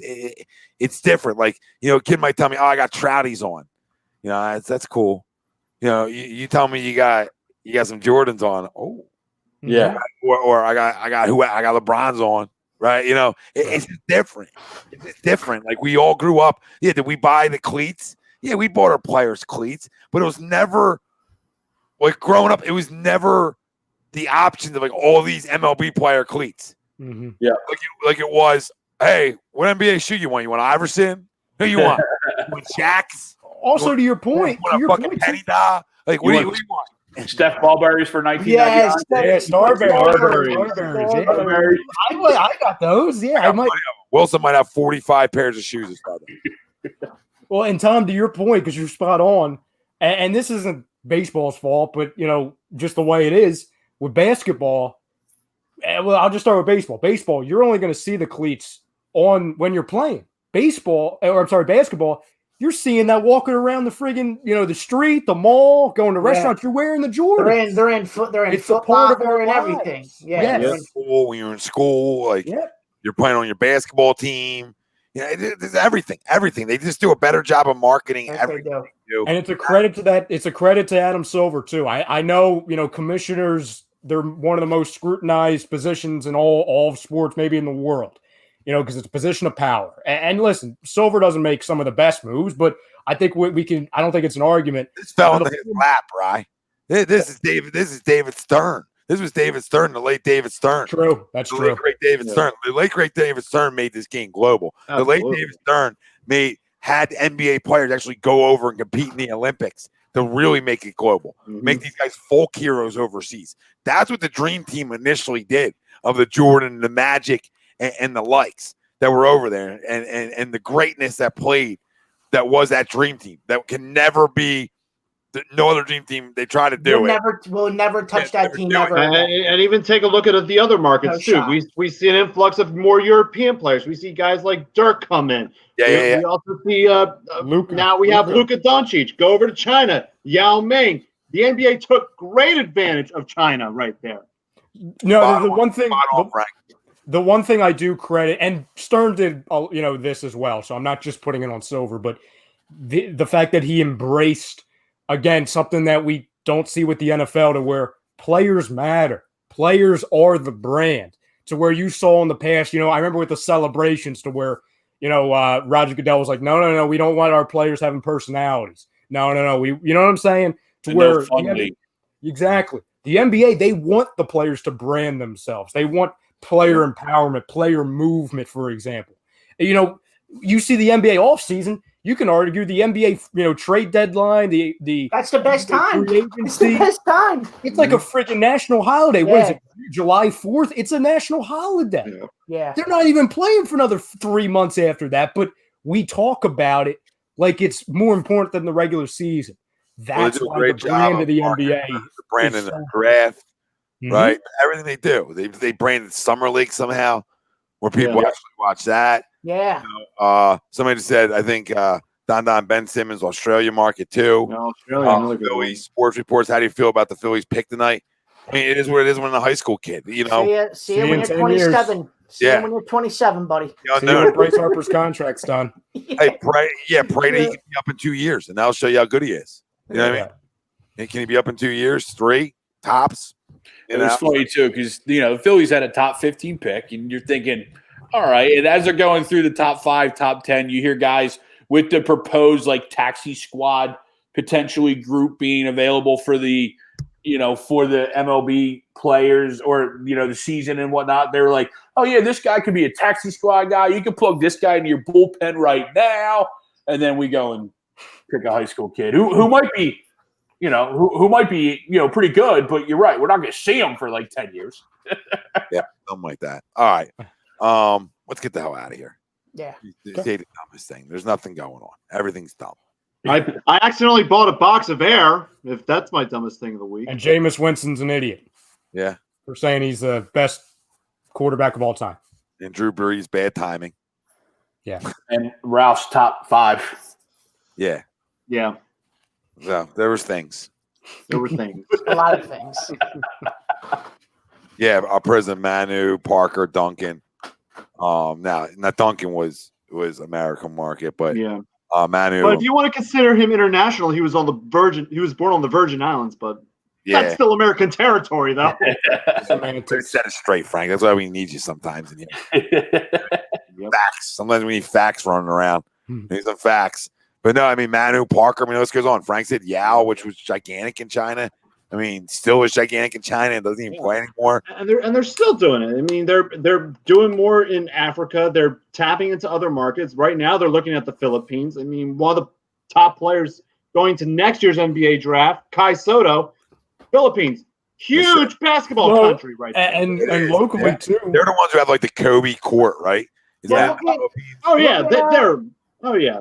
group is full of Filipinos. They love basketball. The dude from Toronto, Siakam. He was Embiid, Cameroon over there. Cameroon, Embiid. Siakam, Mo Bamba, yeah. Jeremy Lin. You know, I know that's just throw another international guy that blew up. Linsanity. Yeah, Linsanity. In Canada too, Andrew Wiggins. I mean, the Filipinos and the Asian market are gigantic NBA. Yeah. Gigantic NBA. Yep. Rui Hachimura, another one too. Japan, like him too. Yeah, he's really good. Hard organization, but he's a player. Yeah. Tough spot. Yusuf has one last question for us. He says, "What would you guys do if JP signs with the Redskins? Rivera is interested." Ralph. Have fun blocking, baby, because we're coming. Why? You're taking a running back first. You're not worried about adding a D lineman. Well, I'm already set on my D line. I think Jason Peters could block Derek Barnett. Now we'll never know. I know for a fact he can. We'll never know. Well, Ralph, you might be able to block Derek Don't Barnett. give him that. Don't take that to the back. Take that to the freaking back. What a great way to end the night on that. Thanks, Chris. Oh, yeah. You can't wait to get the hell out of here. Confidence is sky high right now. Yeah, I had to build you back up after crushing your top 5. Right, yeah, don't build him back up. Leave him It was his birthday. It's his birthday. Yesterday was his birthday. Yesterday. He still gets it. Yeah. Gets what? You destroyed him earlier, and now your birthday boying him up. Now you're fanboy. I'm just so happy he's on the show. I never know when I'm going to get another chance to get on the show with Ralph. Yeah, I know. I can sense the sarcasm all the way from here. Yep. All right, boys. Thanks, our doc. Make him yours. Dr. Paul Vidal, Specialized Physical Therapy, LLC, Burlington, Cherry Hill, Princeton locations. Find them on the web, specializedphysicaltherapy.com. We thank you all for tuning in. All the comments, questions, statements. Bring it. We love it. We'll debate you. We'll agree with you. We'll A2D you, because at the end of the day, we can yell, scream at each other, but it's just agree to disagree. We're all going to have opinions. That's what's great about sports. Bring it. Talk about it, especially with nothing on goddamn fucking TV. Give us some sports back ASAP. We also have to thank Ambuck Services, 20% off. Tell them the boys from A2D Radio sent you. AMBUCK services.com. Gutters, gutter guards, gutter installation, deck restorations. You know what it is. 20% off. AmbuckServices.com.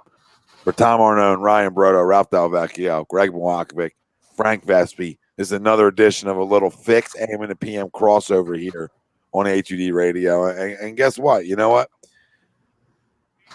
We might see how this goes. We don't know. There is no timetable for studio talk. So, thanks, Prism. Boys, I mean, there's no timetable. Yeah. Ralphie's chilling. I'm fine like this, Tommy, to be completely honest. Yeah, I didn't go through this whole studio shit, but what I think is going to happen. Remember who was there day one building that studio? You couldn't even screaming. You're screaming. It's too heavy. It's too heavy. What I was thinking. I never said that. Get this thing on. What I was thinking is a once a month show up. Maybe twice a month. Maybe half and half down the road. Not tomorrow, but down the road. That's what I was thinking. Still like the face-to-face interaction. Yeah. Yeah. Really? Also, Noah can't tune in via mobile, so we got to get him involved. Come here by himself and I'll fire him up. Yeah, exactly. Yeah, I forgot about now. Yeah, we'll we're Noah could do it on this if he just has a semi-clue. That's it. Ralph has to teach him. Teach what? Go in an email. Teach what? Go in an email. Look at what? I mean, he still has a flip phone. Doesn't matter. He has an iPad. Does he? Yes. But does it work? Oh, that's another question. He does use Ralph. He uses Ralph's computer to sign into his email every time 5 minutes before the show. That's right. facts. And that's a hassle. Yeah, well, I mean, yeah. Well, either way, I forgot my password. we're still bringing you shows. We're still rocking and rolling. We're going to get sports back here in a little bit. That's going to make things fun. I want to thank you guys all for staying with us. Through this rough patch, and I hope everybody out there got through it well and continues to get through it well. Yeah, Gavin, that's debatable. Mrs. Noah rants. It's debatable. Prism, we will have a live audience. We were getting there.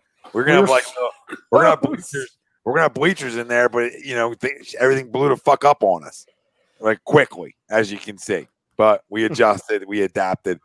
Listen, love you guys. Love everybody out there joining us. Another great show. Let's get the hell out of here.